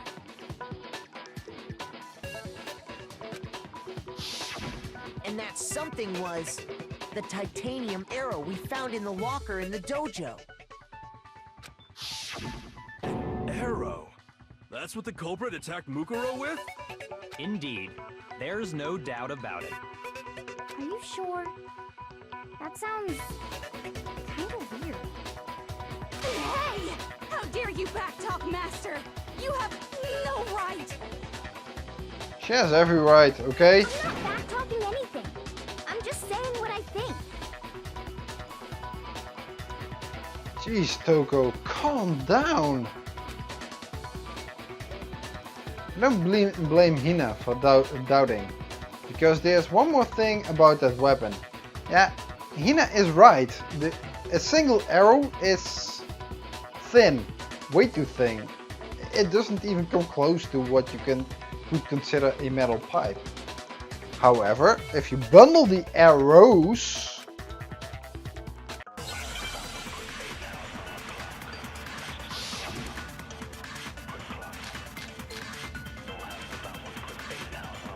bloody duct tape, wood blocky, titanium arrows. The titanium arrow. It was in the dojo locker, right? I have no doubt that was the murder weapon. Are you sure? You don't sound convinced. What's the problem? Well, because in the Monokuma file, it said the weapon must have been about as thick as a metal pipe, right? It seems like an arrow would just be too thin. Talking back to Master! You have no right!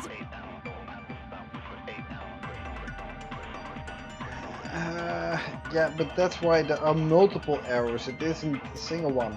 We had a bullet that said arrows, but we also had duct tape. This one is tricky. Which one are they actually pointing out? If it was just that titanium arrow, it wouldn't be nearly thick enough. Which is why they use... Is it the duct tape? Or is it multiple arrows? The titanium arrow. It was in the dojo locker, right? I'm going I for the have duct no tape. doubt that was the murder weapon. Whoops. Are you sure? You don't sound convinced. What's the problem?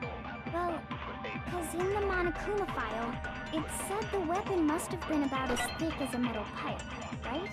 It seems like an arrow would just be too thin. No, that's wrong. Luckily, that was the right choice. You're right. Just the one arrow would have been too weak. That's why the killer used another weapon. Another weapon? Inside the dojo locker, we also found a balled up wad of duct tape. The killer probably uses duct tape to bind multiple arrows together. Bundling them together using the duct tape would easily create a single weapon as thick as a pipe. And that's exactly what the killer did. It's similar to Aesop's fable about the bundle of sticks.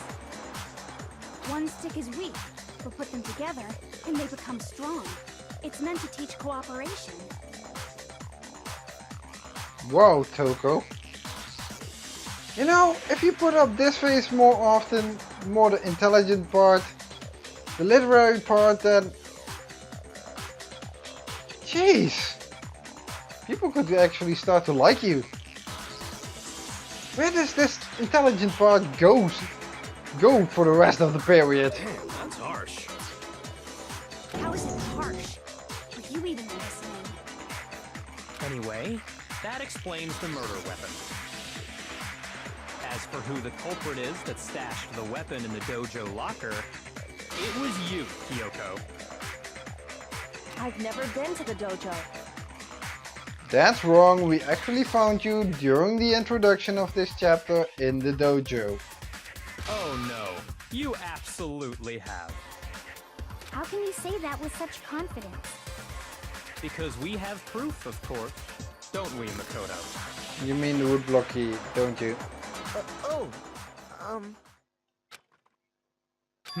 What's the matter? Surely you don't intend to protect a murderer.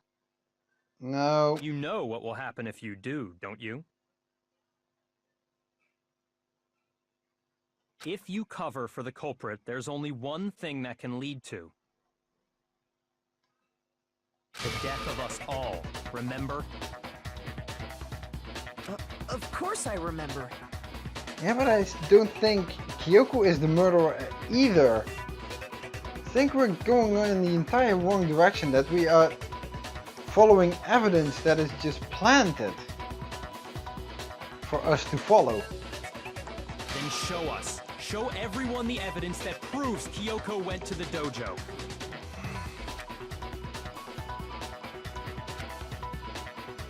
I have evidence. Evidence that Kyoko went to the dojo.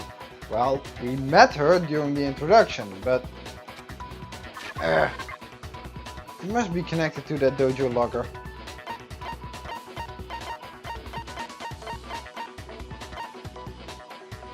This thing. I got it! The one thing that proves Kyoko was in the dojo is right here. The key to the dojo locker. And how does that prove anything? Because I found it in your room. It was in my room? Yeah, unfortunately it was. Don't bother trying to play dumb. That key is just the final piece of the puzzle. Yeah, but you took her room key. That's something she can say, but then again she has that other key. Your non-existent alibi, your clear motive, your attempts to frame Makoto for the crime. This all proves that you are the true culprit. You can't explain this away, so just give up. Hold on a second. Not this again. You really are dead set on defending her, aren't you? No, it's not that I want to defend her. It's just there's one more thing I need to ask her. Kyoko, I want you to tell me something. What is it that you would want to ask? Last night, you were in my room, weren't you? Why? What were you doing there? Oh yeah. What was she doing there? How did she get in actually? Oh yeah, That's using what I that need one to key. know. She used that one key. I was just protecting you. Really? Then why is this entire trial for Makoto and Kyoko trying to pin the murder on each other instead of the mastermind who clearly did it? What? This is a trap. She was protecting me? Then does that mean she knew I was being attacked? And she came to my rescue? Could that be when... Which would mean that Kyoko, she killed someone for me. That's enough. The time for idle chatter is over. A verdict is close at hand.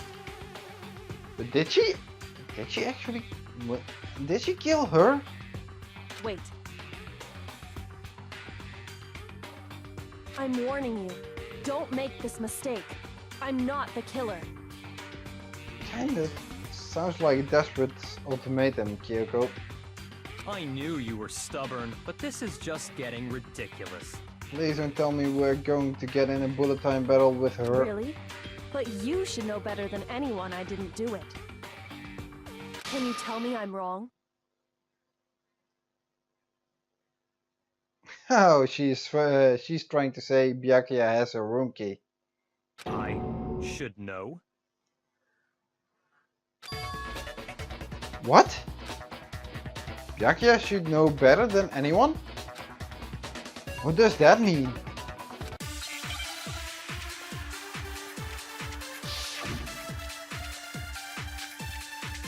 When the body was found...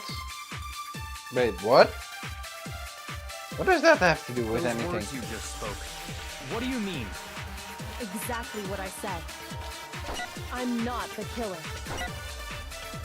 You should understand that more than anyone here. Byakuya, what are you hiding? Master would never hide something from me! There's proof that you aren't the culprit. Is that what you're saying? You stated a theory earlier. You said I hid the evidence of my crime in the dojo locker, and then left the locker key in my own room, correct? But could I really have done that?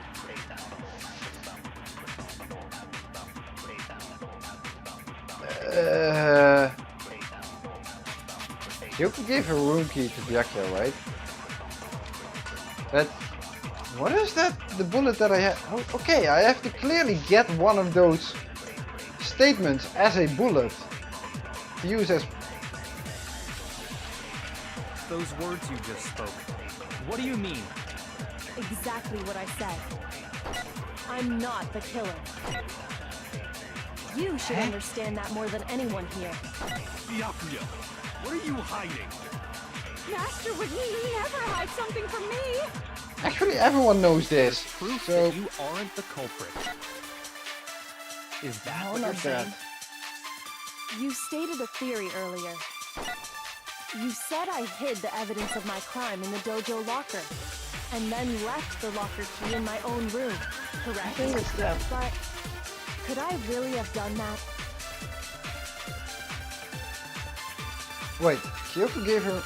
Yeah, I think I have to use it on Those proof. words you just spoke. What do you mean?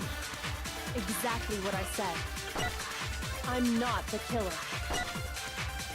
You should understand that more than anyone here. Byakuya, what are you hiding? Nothing. Master would never hide something from me! He doesn't. Proof that you aren't the culprit. No, that's wrong. Whew. Luckily, that was the right thing. If I'm right, Kyoko wouldn't have been able to get into her room Huh? Why not? because she had given her room key to Byakuya. I see. So that's what you meant. You already forgot that? Jeez! But then again, how did she enter up in my room? And if I had the key to your room, Then obviously I had no way of getting in. Without my room key, I couldn't have possibly put the locker key in there myself. Am I wrong? it would appear not. Then the blame goes back to Makoto. Oh, are we gonna go through this back and forth all the time? Byakuya, you're pretty adamant about that it is Makoto or Kyoko. How come? Then you're finally starting to understand.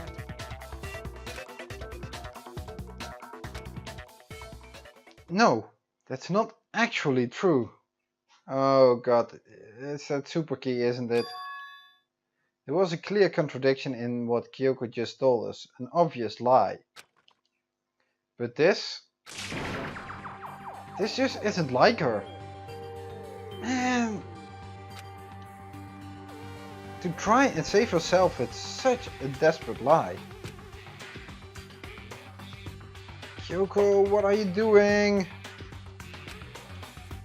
Does she really feel that threatened? Because she's the killer? Or is it something else? Was there some deeper meaning in what Kyoko said earlier? If you vote for me and I die here, the mystery of this school will stay hidden forever. That kind of sounds like an ultimatum. Someone who is guilty would actually say that. Which is why I can't let that happen. This is a trap the mastermind has laid for us. Yeah, that one is obvious. No, don't tell me you are the mastermind. The mastermind's trap. The mastermind is trying to trap Kyoko or trap us in voting for the wrong person. But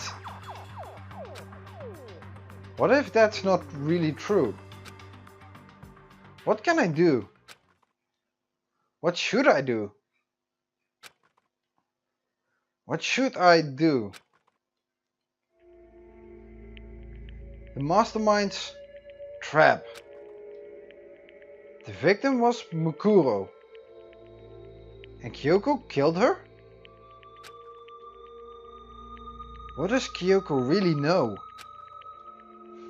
What am I supposed to do?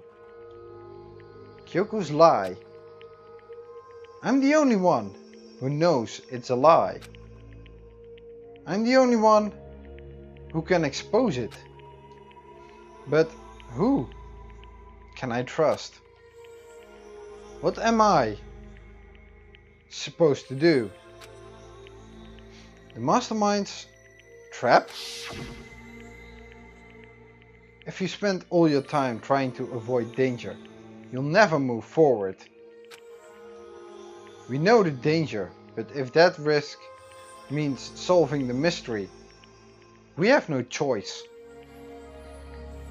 Okay. Am I wrong? Yeah, but what is the danger this time?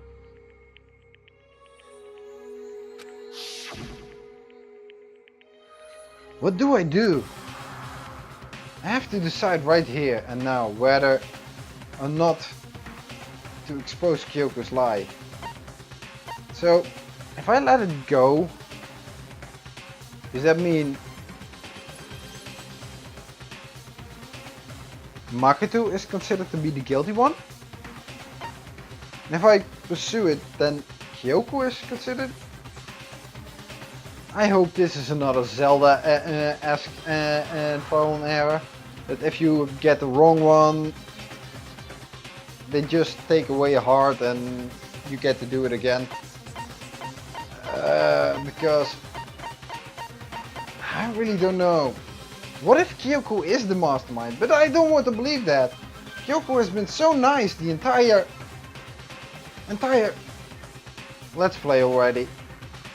Okay, she is rather stoic, but she's never been mean.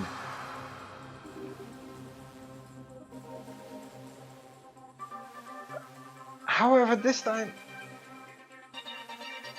Well, the story can't continue if Makoto dies. Because he's the... Yeah, then I think... Oh man... I don't want to throw her under the bus. Let's pursue the lie. Hidden within Kyoko's statement just now. Yeah, just go for the truth. All the time. A lie? Isn't that right, Kyoko?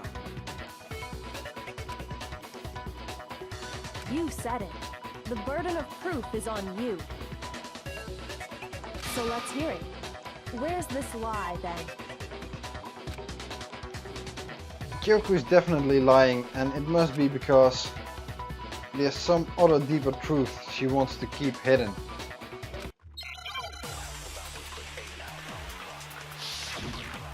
Make your argument. Kyoko's gone. Whew, luckily not a bullet time battle. Oh boy. I didn't have the key to my room because I'd given it to Byakuya. There's no doubt about that, right? You are correct. So I couldn't possibly have gotten into my room.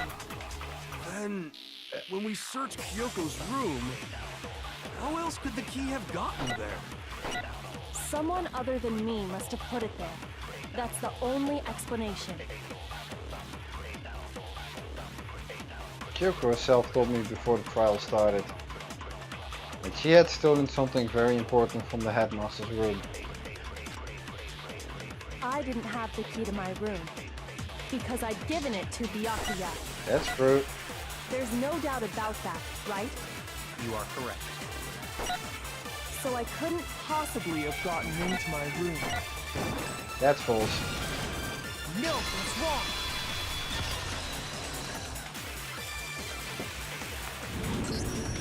No, Kyoko could have gotten into her room. You said so yourself, didn't you, Kyoko? Actually, to be precise, not quite. I used Monokuma's secret tool, which can open any lock in the school. What? Monokuma's secret tool? Kyoko stole it from the headmaster's room. It lets you get into any room in the school, which means she could have used it to get into her own room. Then I guess that's it. You're giving up just like that? You admit to killing... No, I'm simply recognizing that I lost. What are you talking about? Like I said, this was a trap, and I wasn't able to escape it. Damn, being able to escape on whether Makoto pursues a lie or not is a really risky business. Oh, that's a danger you try to face. And if you knew anything about games, the main character cannot die, okay? So I lost. But That's all this means. I don't want her to die either.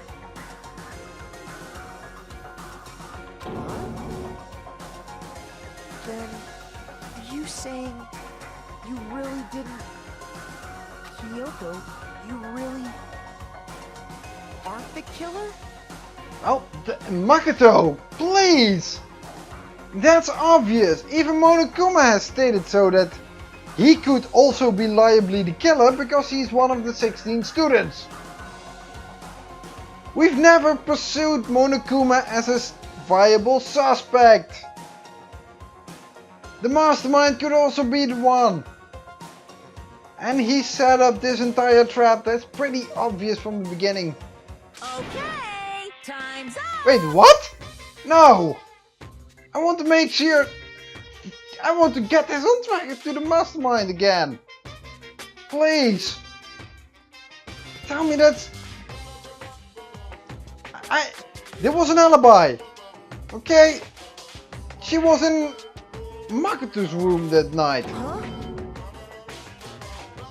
I'm sorry to say, but your time is up. All done, all finished. The class trial is all over. Wait, what? Why? But that's ridiculous! Since when is there any... Yeah, is there any time limit? It's because you were late, so the trial started late and time ran out. Jeez, we have had trials that lasted longer than this. How come this one is late all of a sudden? So then, it's time for voting time, okay? Everyone, please vote using the lever in front of you. But I guess we already know who the blackened is, don't we? Wait, you never phrase it like that. This should be obvious that it is the mastermind. Damn, and now Kyoko goes down.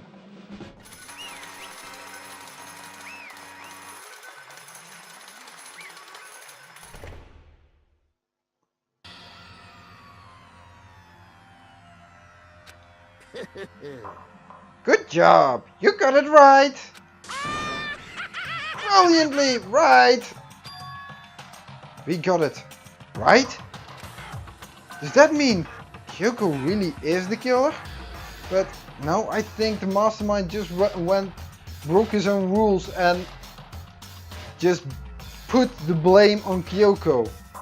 If he actually followed his own rules, then he should have killed everyone. Because the mastermind is the killer. Something strange is going on here. There's something wrong with this whole class trial. No, really? Kyoko?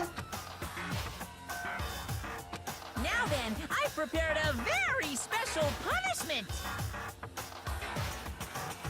Is everyone ready? Okay then! Let's give it everything we've got. It's punishment time!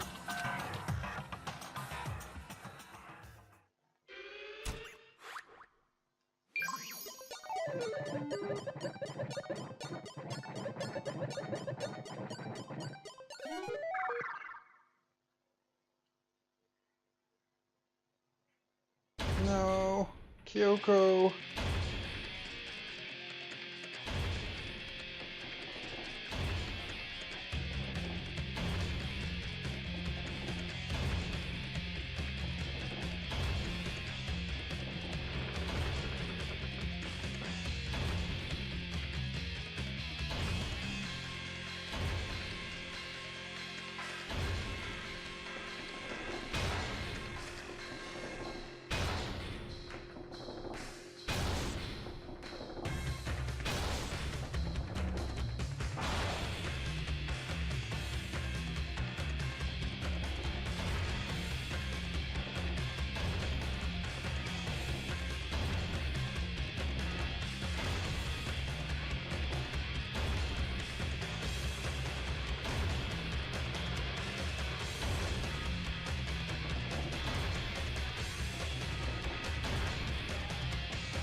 Kyoko? No! Not her. Not like this!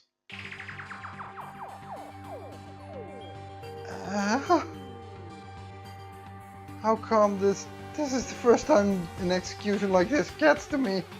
Like this. No, no! I'm gonna look at whether any of the other options would give me a better ending.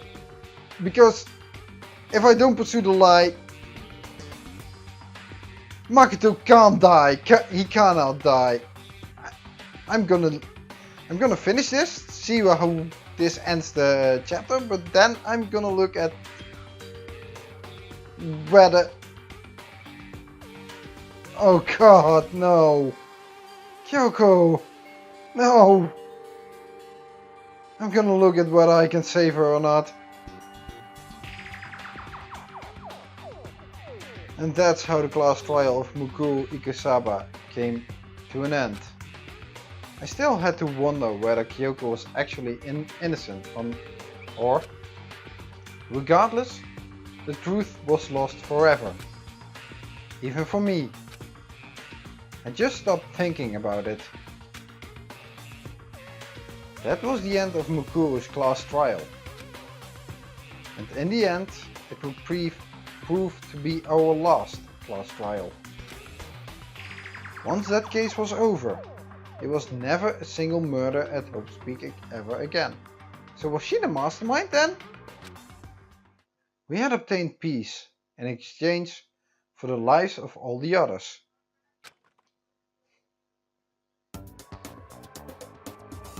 Wait. What?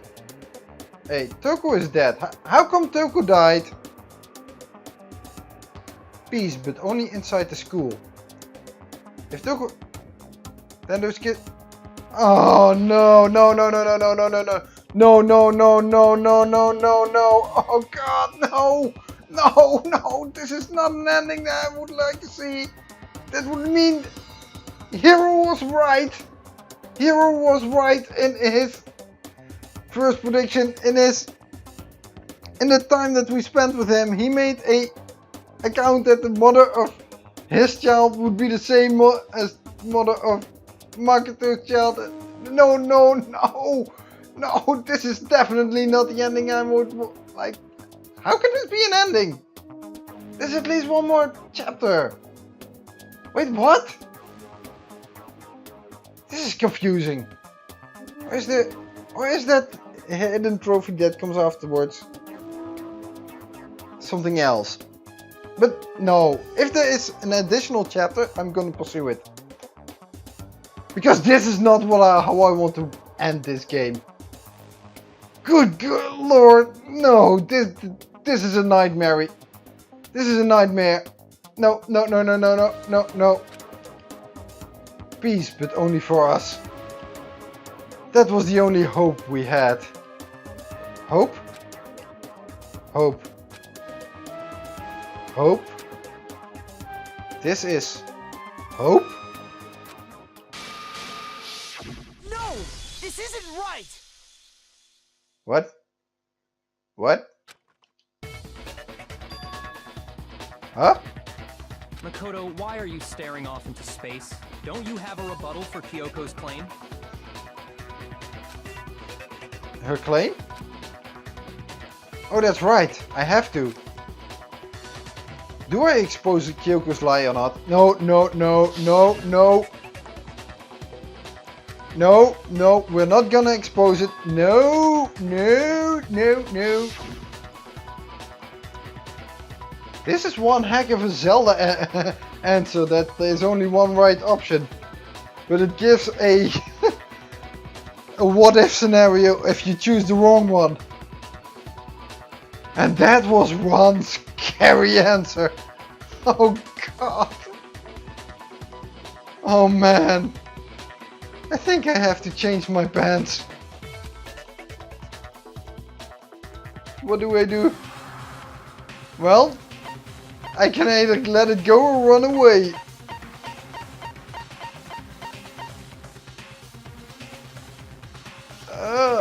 What does run away actually do? Let it go or run away? I'm gonna run away. No, running away isn't gonna solve anything. Ah.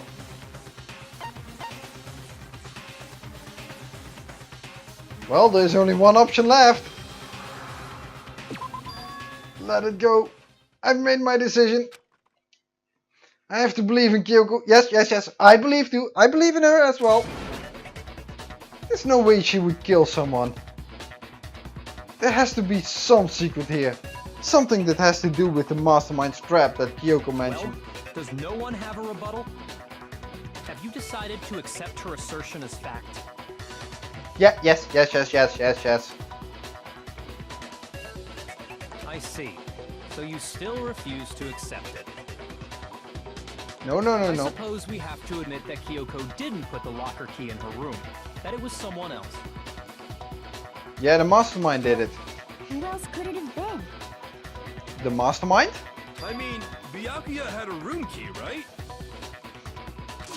You! What are you trying to imply? That Byakuya could have put it there. Is he the mastermind? Well, Byakuya is open now. Of course, I have an alibi. From nighttime on, I was with you guys the entire time. Yeah, and how did you... Yeah, but you've been in communication with a mastermind like that? You've been spying like that? And you've been, you know, finding this entire killing game interesting and all?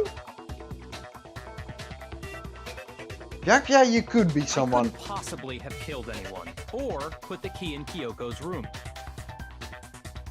Yeah, but we have only your word that the killing actually took place between 10 and 9. And Well, someone had to put the key in there. There's only one other possibility I can think of. Someone could have had the key on them, then once they arrived at the scene, pretended to find it there. or you could have staged that before she even left. She gave her the key long before you found Monokuma, you know? You could also be the perp. It had to be Makoto, right? I No. don't see any other option. No. Wait a second. You've got it all wrong. It could have also been Byakuya. Let's think about it one more time. There's gotta be a hidden side to this case. Huh? A hidden side? First of all, there's something off about this entire trial.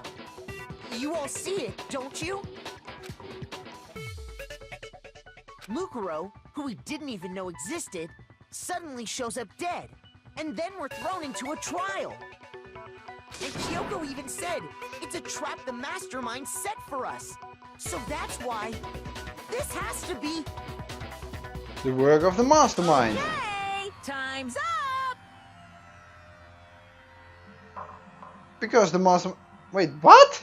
Time's up. Time's up! Class trials all over! Everyone can stop talking now! Why? We are not done discussing. what? Time's up? How come? What do you mean time's up? There's no time's up. Since when have we... It's because you were late, so we had to push back the start time. No. Yeah, but that we have been running long on other trials as well. They've been becoming longer and longer. Actually, I'm starting to repeat my same thing again. So then, it's time for voting time, okay? Everyone, please vote using the lever in front of you. Voting time? Wait, who are they gonna vote for? Makoto can die. Wait, this is actually...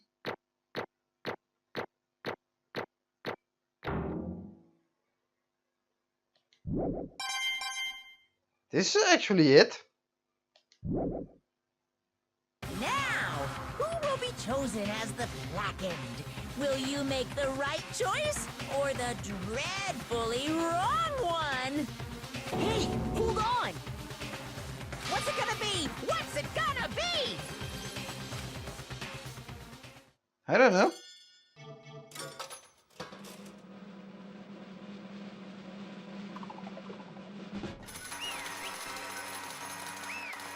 But Makoto can't be guilty.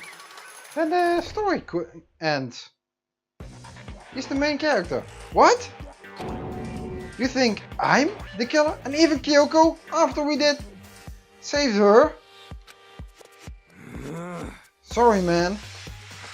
Sorry. Yeah, sorry. It's all your fault. Yeah, that's what I expect from you. You arranged this all, didn't you, Byakuya? Either you are hero or the mastermind. Everyone! You're wrong! You've got it all wrong! I didn't do it! Yes, indeed. Good job, everyone! Good job? Yep. Yeah, they got it right. Okay, now it's clear that Mastermind set this up. No! I know... Or... Wait. No, they actually admitted it. I was gonna say, hey, are the other trials then set up as well? That he just accepts everyone that that would have been put forward as the culprit. But no, Mondo confessed, Celeste confessed, Sakura confessed, only Leon was the one who didn't confess. Actually, he let it slip. He also confessed. None of this makes any sense. This whole trial doesn't make any sense. Hey! It makes perfect sense. Shing! It's the same as always. It's just like all the other class trials. And I'm gonna end it the same way. Thrills, chills, kills! It's time for your heart-pounding, positively thrilling punishment. Wait! Why do I? Kyoko, please? You can save him. Kyoko! I don't expect you to forgive me. I know this is all my fault. Wait, what? I know. What the heck? Kyoko? Let's give it everything we've got! It's punishment time!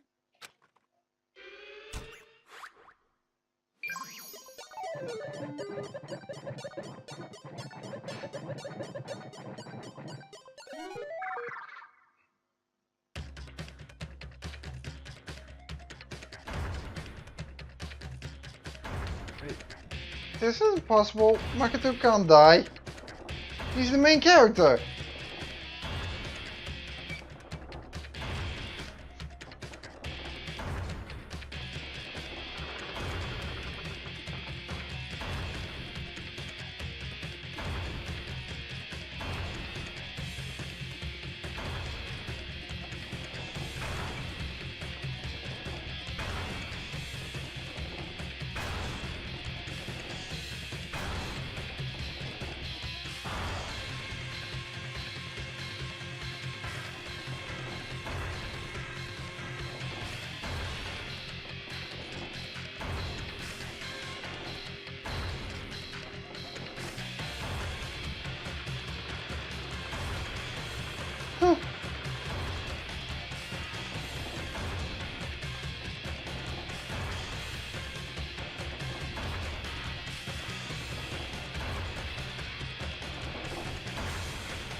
What? What?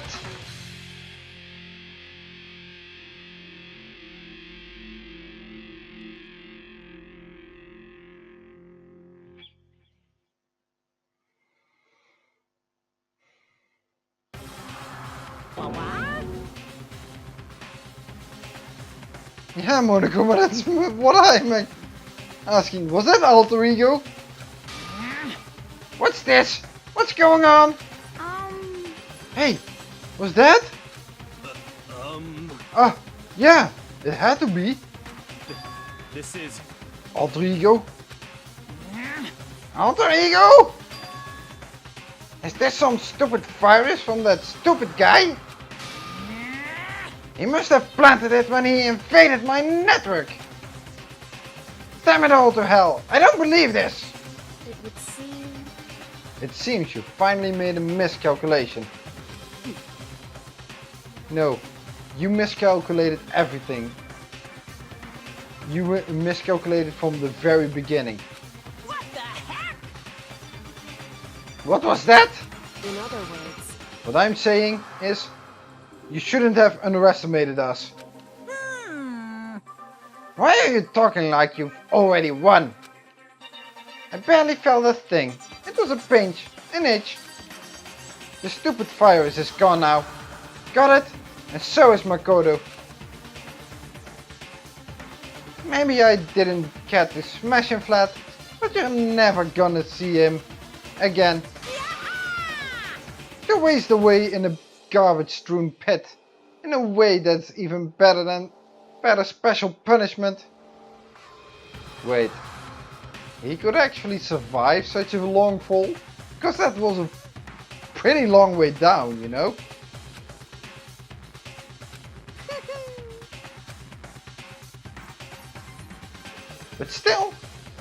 But it's still not enough. I'm still not satisfied. I'm still gonna bring despair to the rest of you. Bring despair to the entire world.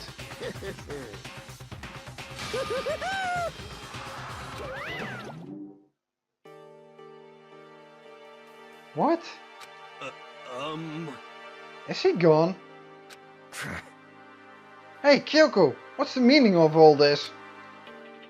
Just what the hell is going on? calm down. It's okay, we're not the ones being trapped this time. Huh? In other words, Now it's the mastermind that's ensnared. What did you say? What are you talking about? so... You'll understand soon enough. Very soon indeed. Makoto isn't dead? The massive high school towers over all the other buildings in this bustling urban area. It's like the school stands at the center of the entire world. Hope Speak Academy. It brings in top students from every field imaginable. A government-funded school of privilege. They say that if you come here and manage to graduate, you'll be set for life.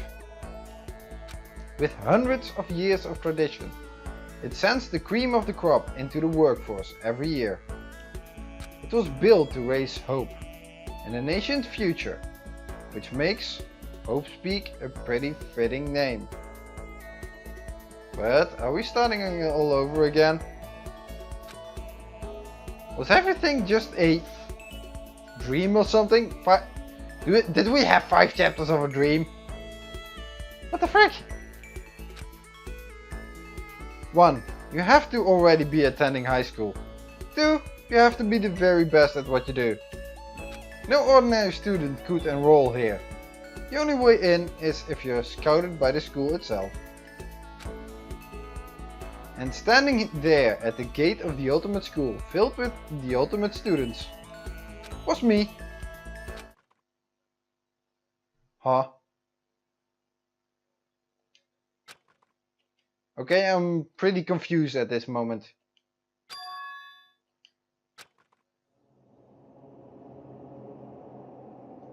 Wait, he's in the classroom again? Did someone move him once more to a certain classroom? What? Where am I?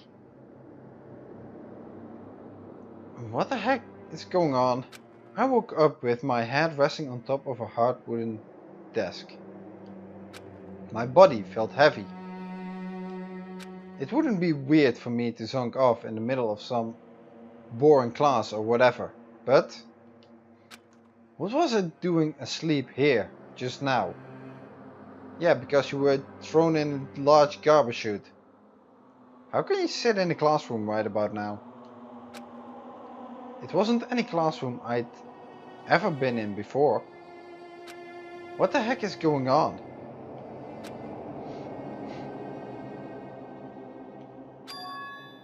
Huh? Wait, what? Finally!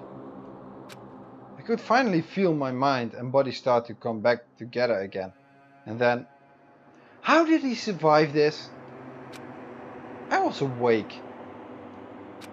Or was this another dream? A dream inside a hopeless nightmare. No, this isn't a dream. I could tell because the stench invading my nostrils was too powerful for a dream. What an awful smell!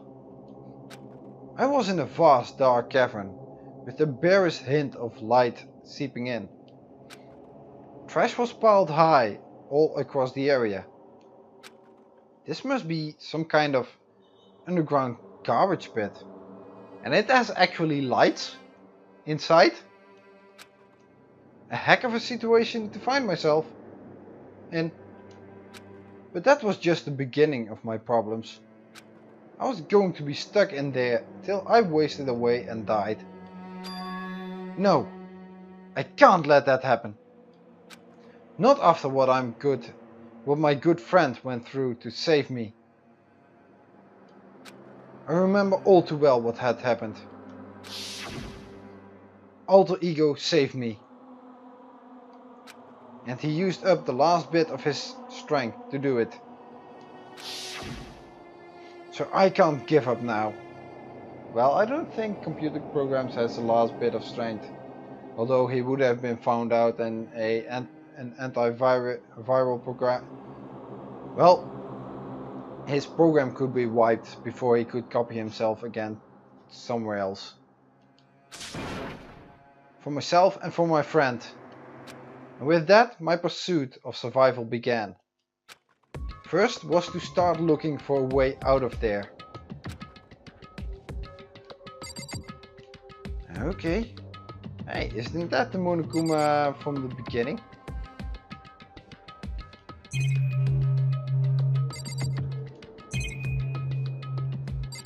Okay. This is a desk. It's probably the one that fell down here with me. That's a rocket and a tank. I better not think too much about what I'm seeing down here.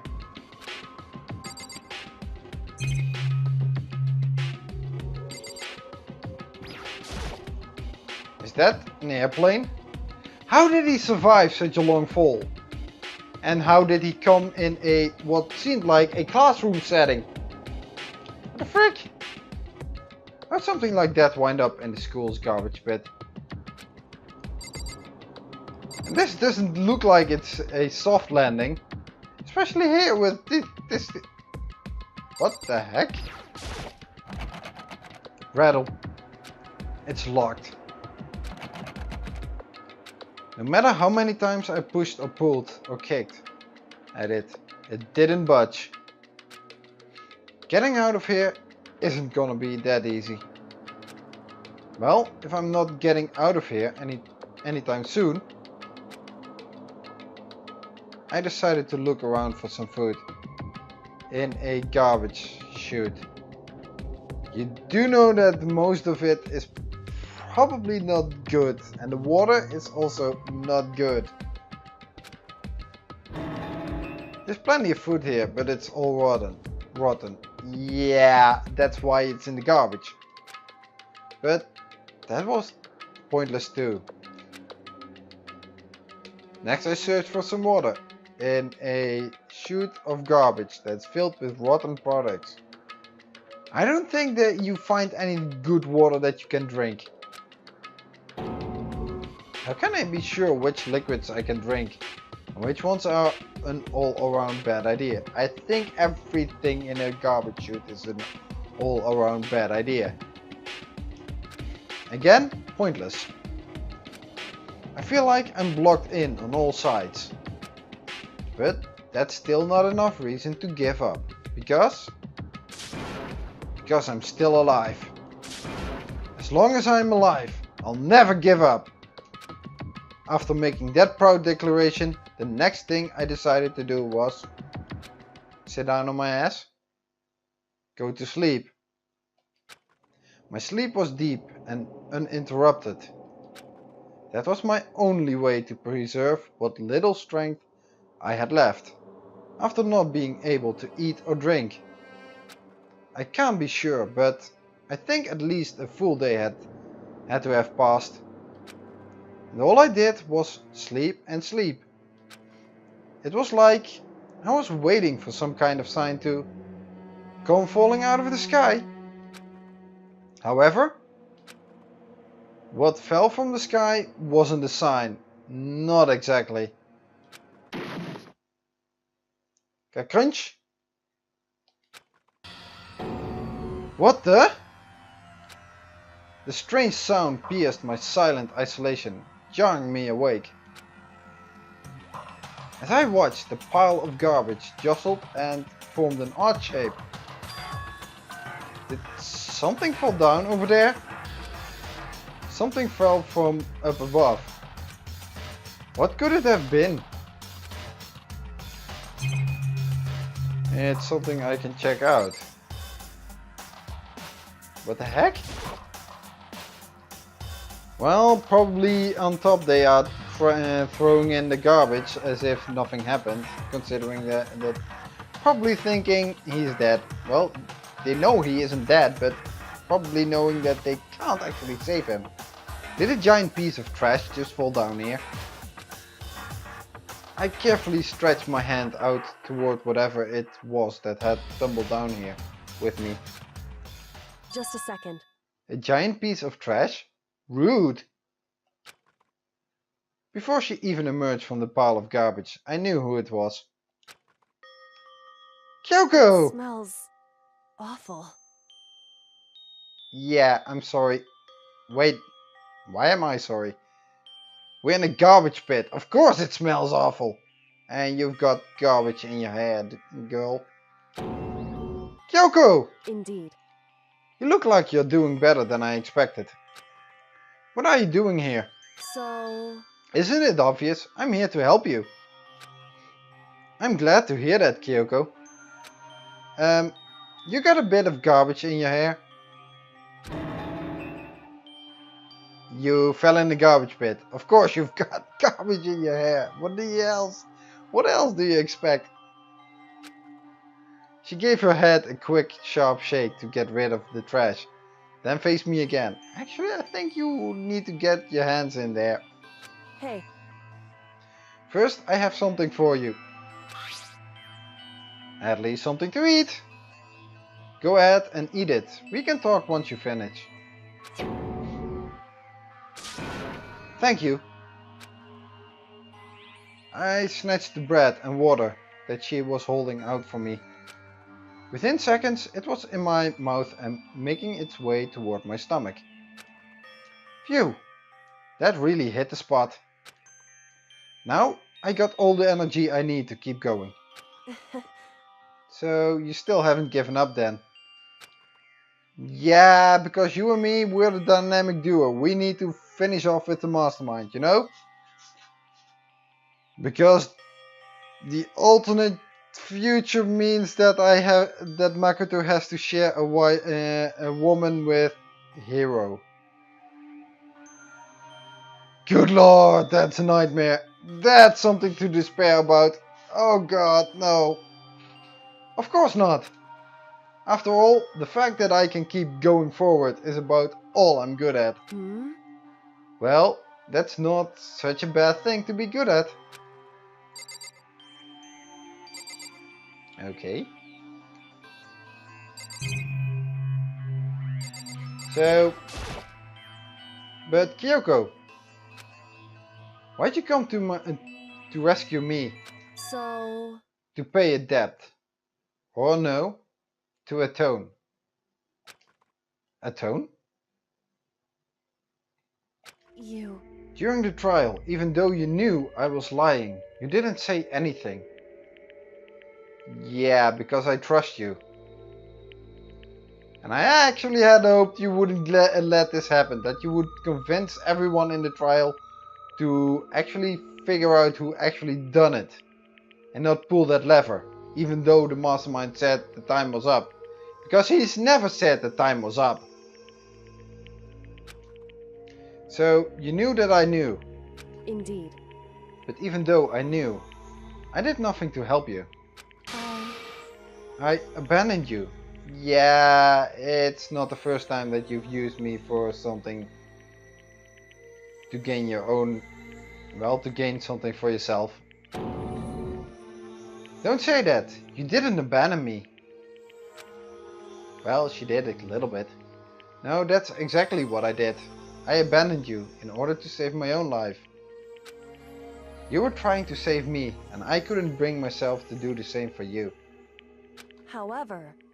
But listen, not that I'm trying to make excuses, but there was a reason that I had to survive, no matter the cost.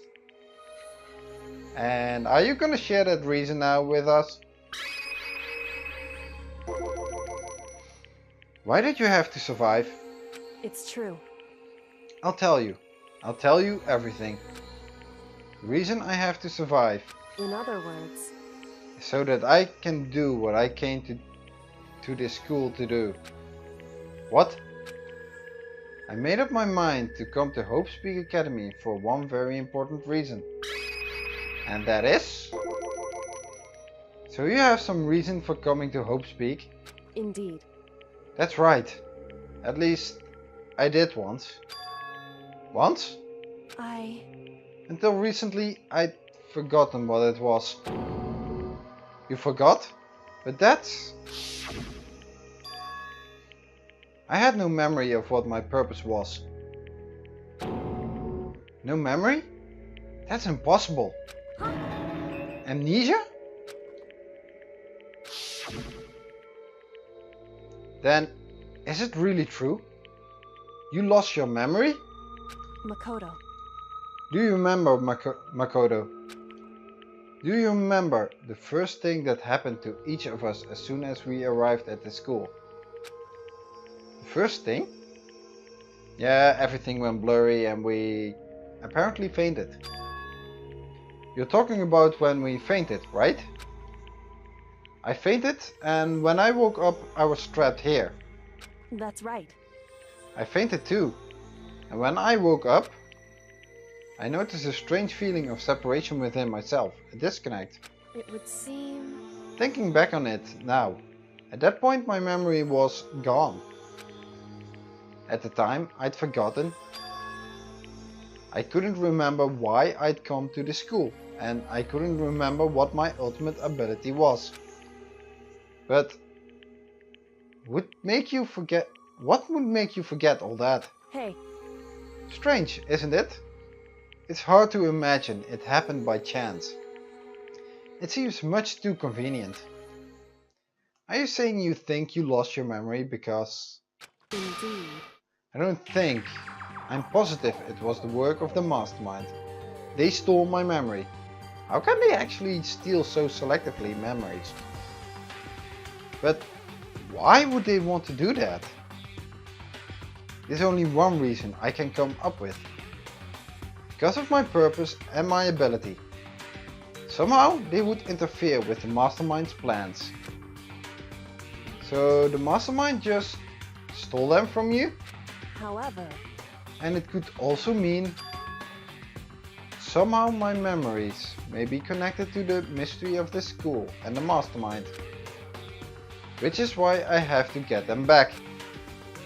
That's why I've been investigating things by myself this whole time. But if what you say is true, why didn't you ask the rest of us to help you? Why is that? If I did that, and we all worked as one, the mastermind would have noticed right away. Plus, there's always a chance that the mastermind is actually one of us. What? Correct. Well, don't make too big a deal of it. It's just a possibility. Yeah, and I expect that either Byakuya or Hiro is the mastermind. But since it is a possibility, we can't ignore it, right? The mastermind? One of us? If she believed that, then of course she couldn't trust anyone around her. In which case it only makes sense that she would look into her missing memory by herself. However... That being said, there was a limit to what I could do by myself, which is why I asked you to help me. But why me? Because among everyone, you were least likely to be the mastermind. That was just intuition, but I see. Your intuition was right though. There's no way an ordinary kid like me could have been the mastermind. I understand. I should understand everything. My goal isn't to get out of here. It's to stay here.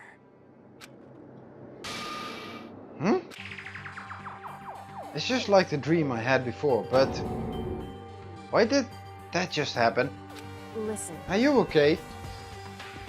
Oh, yeah, it's nothing. It is nothing, right? Hey. Even now, I still trust you, you know? It's just, I'm not used to relying on others. Correct. I know I never ask you for help the right way, so I understand if you're not convinced. Girl! I'm convinced. I am convinced. I will help you. But please don't be the mastermind yourself. Honestly, I was convinced. I think that's just her personality. Okay. You said you had a reason for doing all that investigating on your own. So, how'd that turn out? Were you able to remember anything? So... I think there's still a lot I don't remember, but at the very least, I was finally able to recall my purpose and my ability. Your ability? You mentioned your ability. Are you the ultimate puzzle solver or the mystery novelist or whatever? Mystery reader? Or some kind of... how do we say this? Coroner or what? Medical examiner maybe? My ability, what everyone should have known me for. I'm the ultimate detective. That was my next guess. The ultimate detective. Correct. And the reason I came to Hope Speak Academy, there was someone I had to find here in the school. And who might that someone be? You had to find someone? Who? So... Well, it was the headmaster of Hope Speak Academy. The headmaster? Why did you want to find the headmaster? Because he's my father. Whoa. Mic drop? What the heck?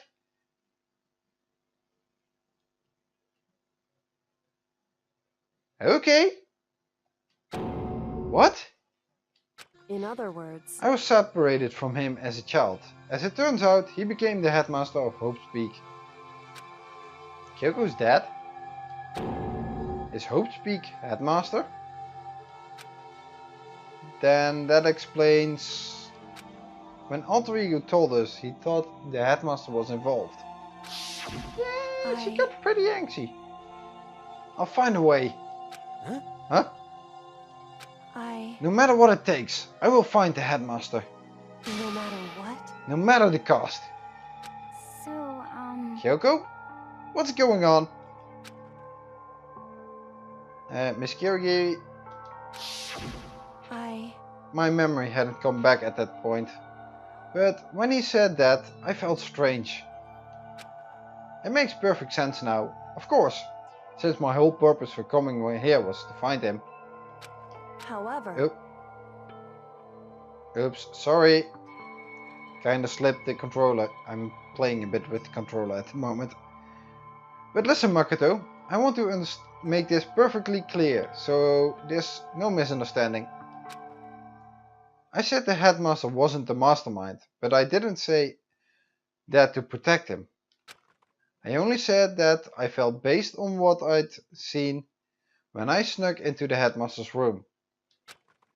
Then, what did you see in there? So... The room had been ransacked, the shelves were a mess, the desk drawers dumped on the floor. The only conclusion is that someone who didn't know where anything was had been in there. You mean the mastermind, right? It's true. That was my assumption, yes. And to confirm my suspicion, I decided to investigate the second floor of the dorms using the key I'd found. But why there? Because I also found this in the headmaster's room. This is some kind of map? Indeed. It's a layout of the entire Hope Speak Academy.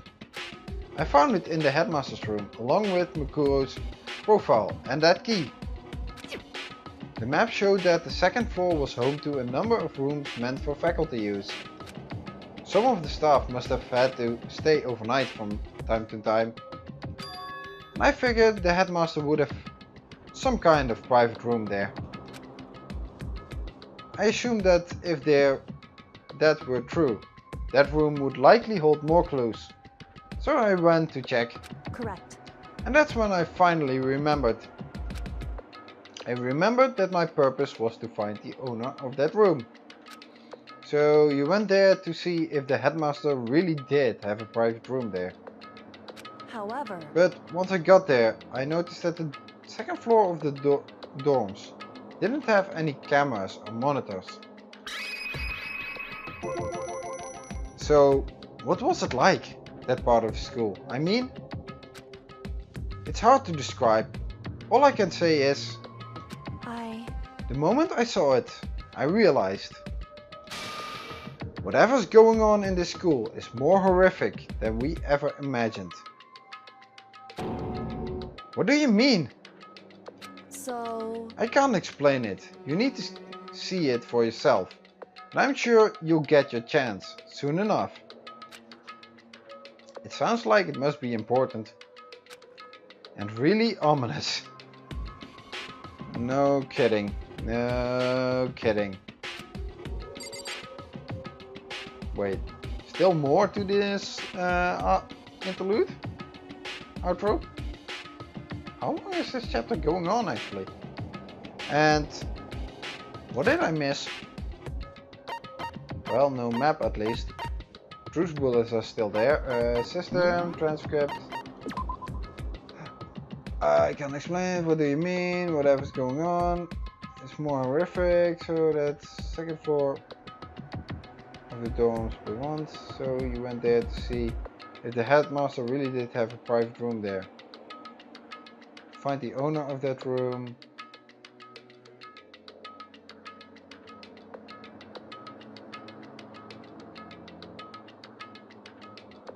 I think that's... I kind of forgot where it was. Probably not that important. So, even more? However... Of course, once I got to there were no cameras and no monitors. Which is why I had no idea what was going on in the rest of the building. Wait, what? We're now getting that. It has to do with Makoto Ikusaba, doesn't it? However... Just to be perfectly clear, I didn't kill her. And I know it wasn't you either. Yeah, we established both things already. It's a trap of the mastermind. That's pretty obvious. About how the trial went and how everything was rushed. And it was pretty obvious that was the case. I know you're right, but that just means everyone but you and me had an alibi. So then who did kill her? Anyway... What I can say for sure is that the mastermind is directly involved. To begin with, the point of the class trial of Makoto Ikusaba was to get me killed. Get you killed? Indeed.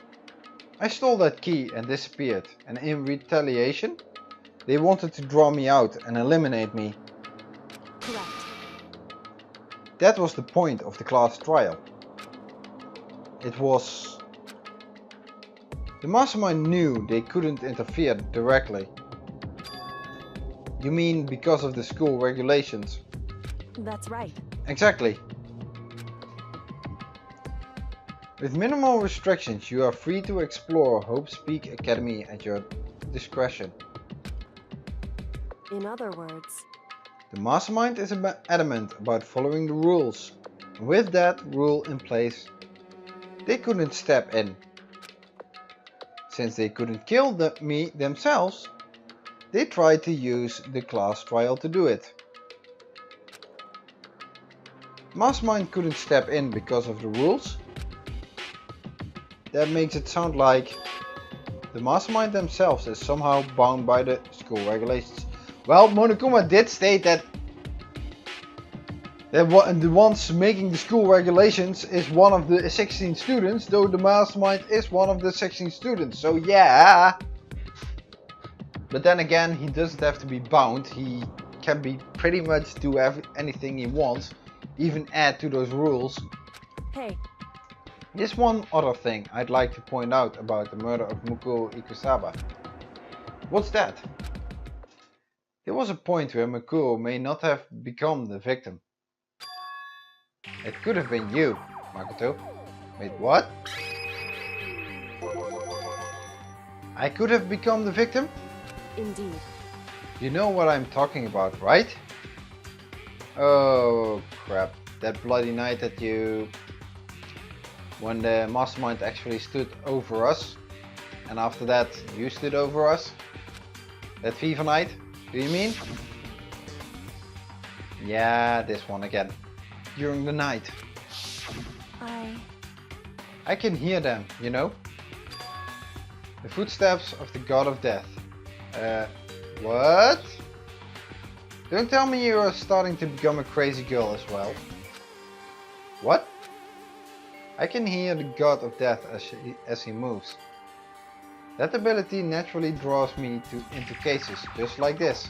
Anyway, Which is exactly what happened with you. I was in the dorms and I had a sudden sense of dread. I looked down the stairwell and I saw the white shadow cross the corridor.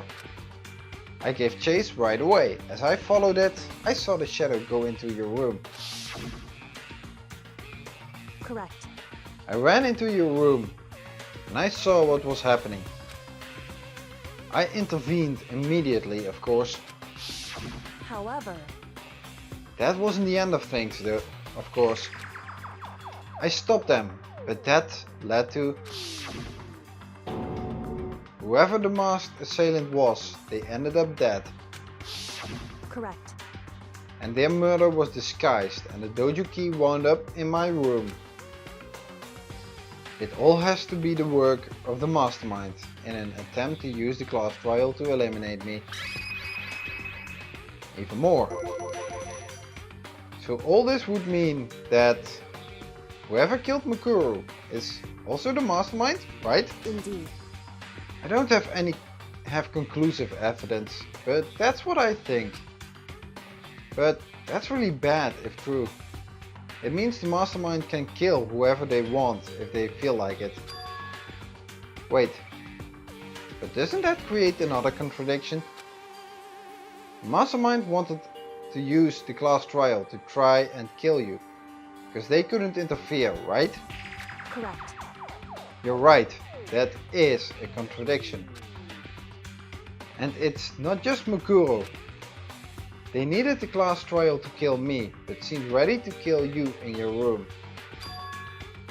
Everything they did is a contradiction. So, what does it all mean? In other words, It means that the mastermind is the one who's been cornered. Huh? Makoto. Just a little more. A little more and I should be able to figure out the mastermind's identity. The identity of the other ultimate despair. The other ultimate despair? There's no doubt that Makuro was the ultimate despair and that she's dead. But I don't think the ultimate despair is just one person. It's not? Indeed. If you think about it, the ultimate despair seems to implicate whoever caused that event. You're talking about That's right. what happened a year ago, the biggest, most awful, most tragic event in human history. I can't wait until I hear what that event actually was. Because they've repeated it now so often, the same sentence, the biggest, most awful, most tragic event in human history. Am I actually kind of anxious to know what that event was? The tragedy, whoever's responsible for that. They're the ultimate despair. It would seem That despicable group whose only purpose and motivation comes from despair. Then they're, indeed. make no mistake, they're the root of all evil that has forced us to go through this. That is the ultimate despair. And that is our real enemy.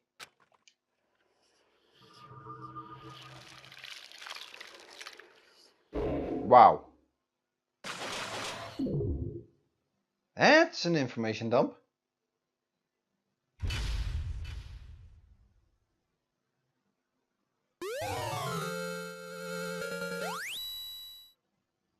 Danganronpa.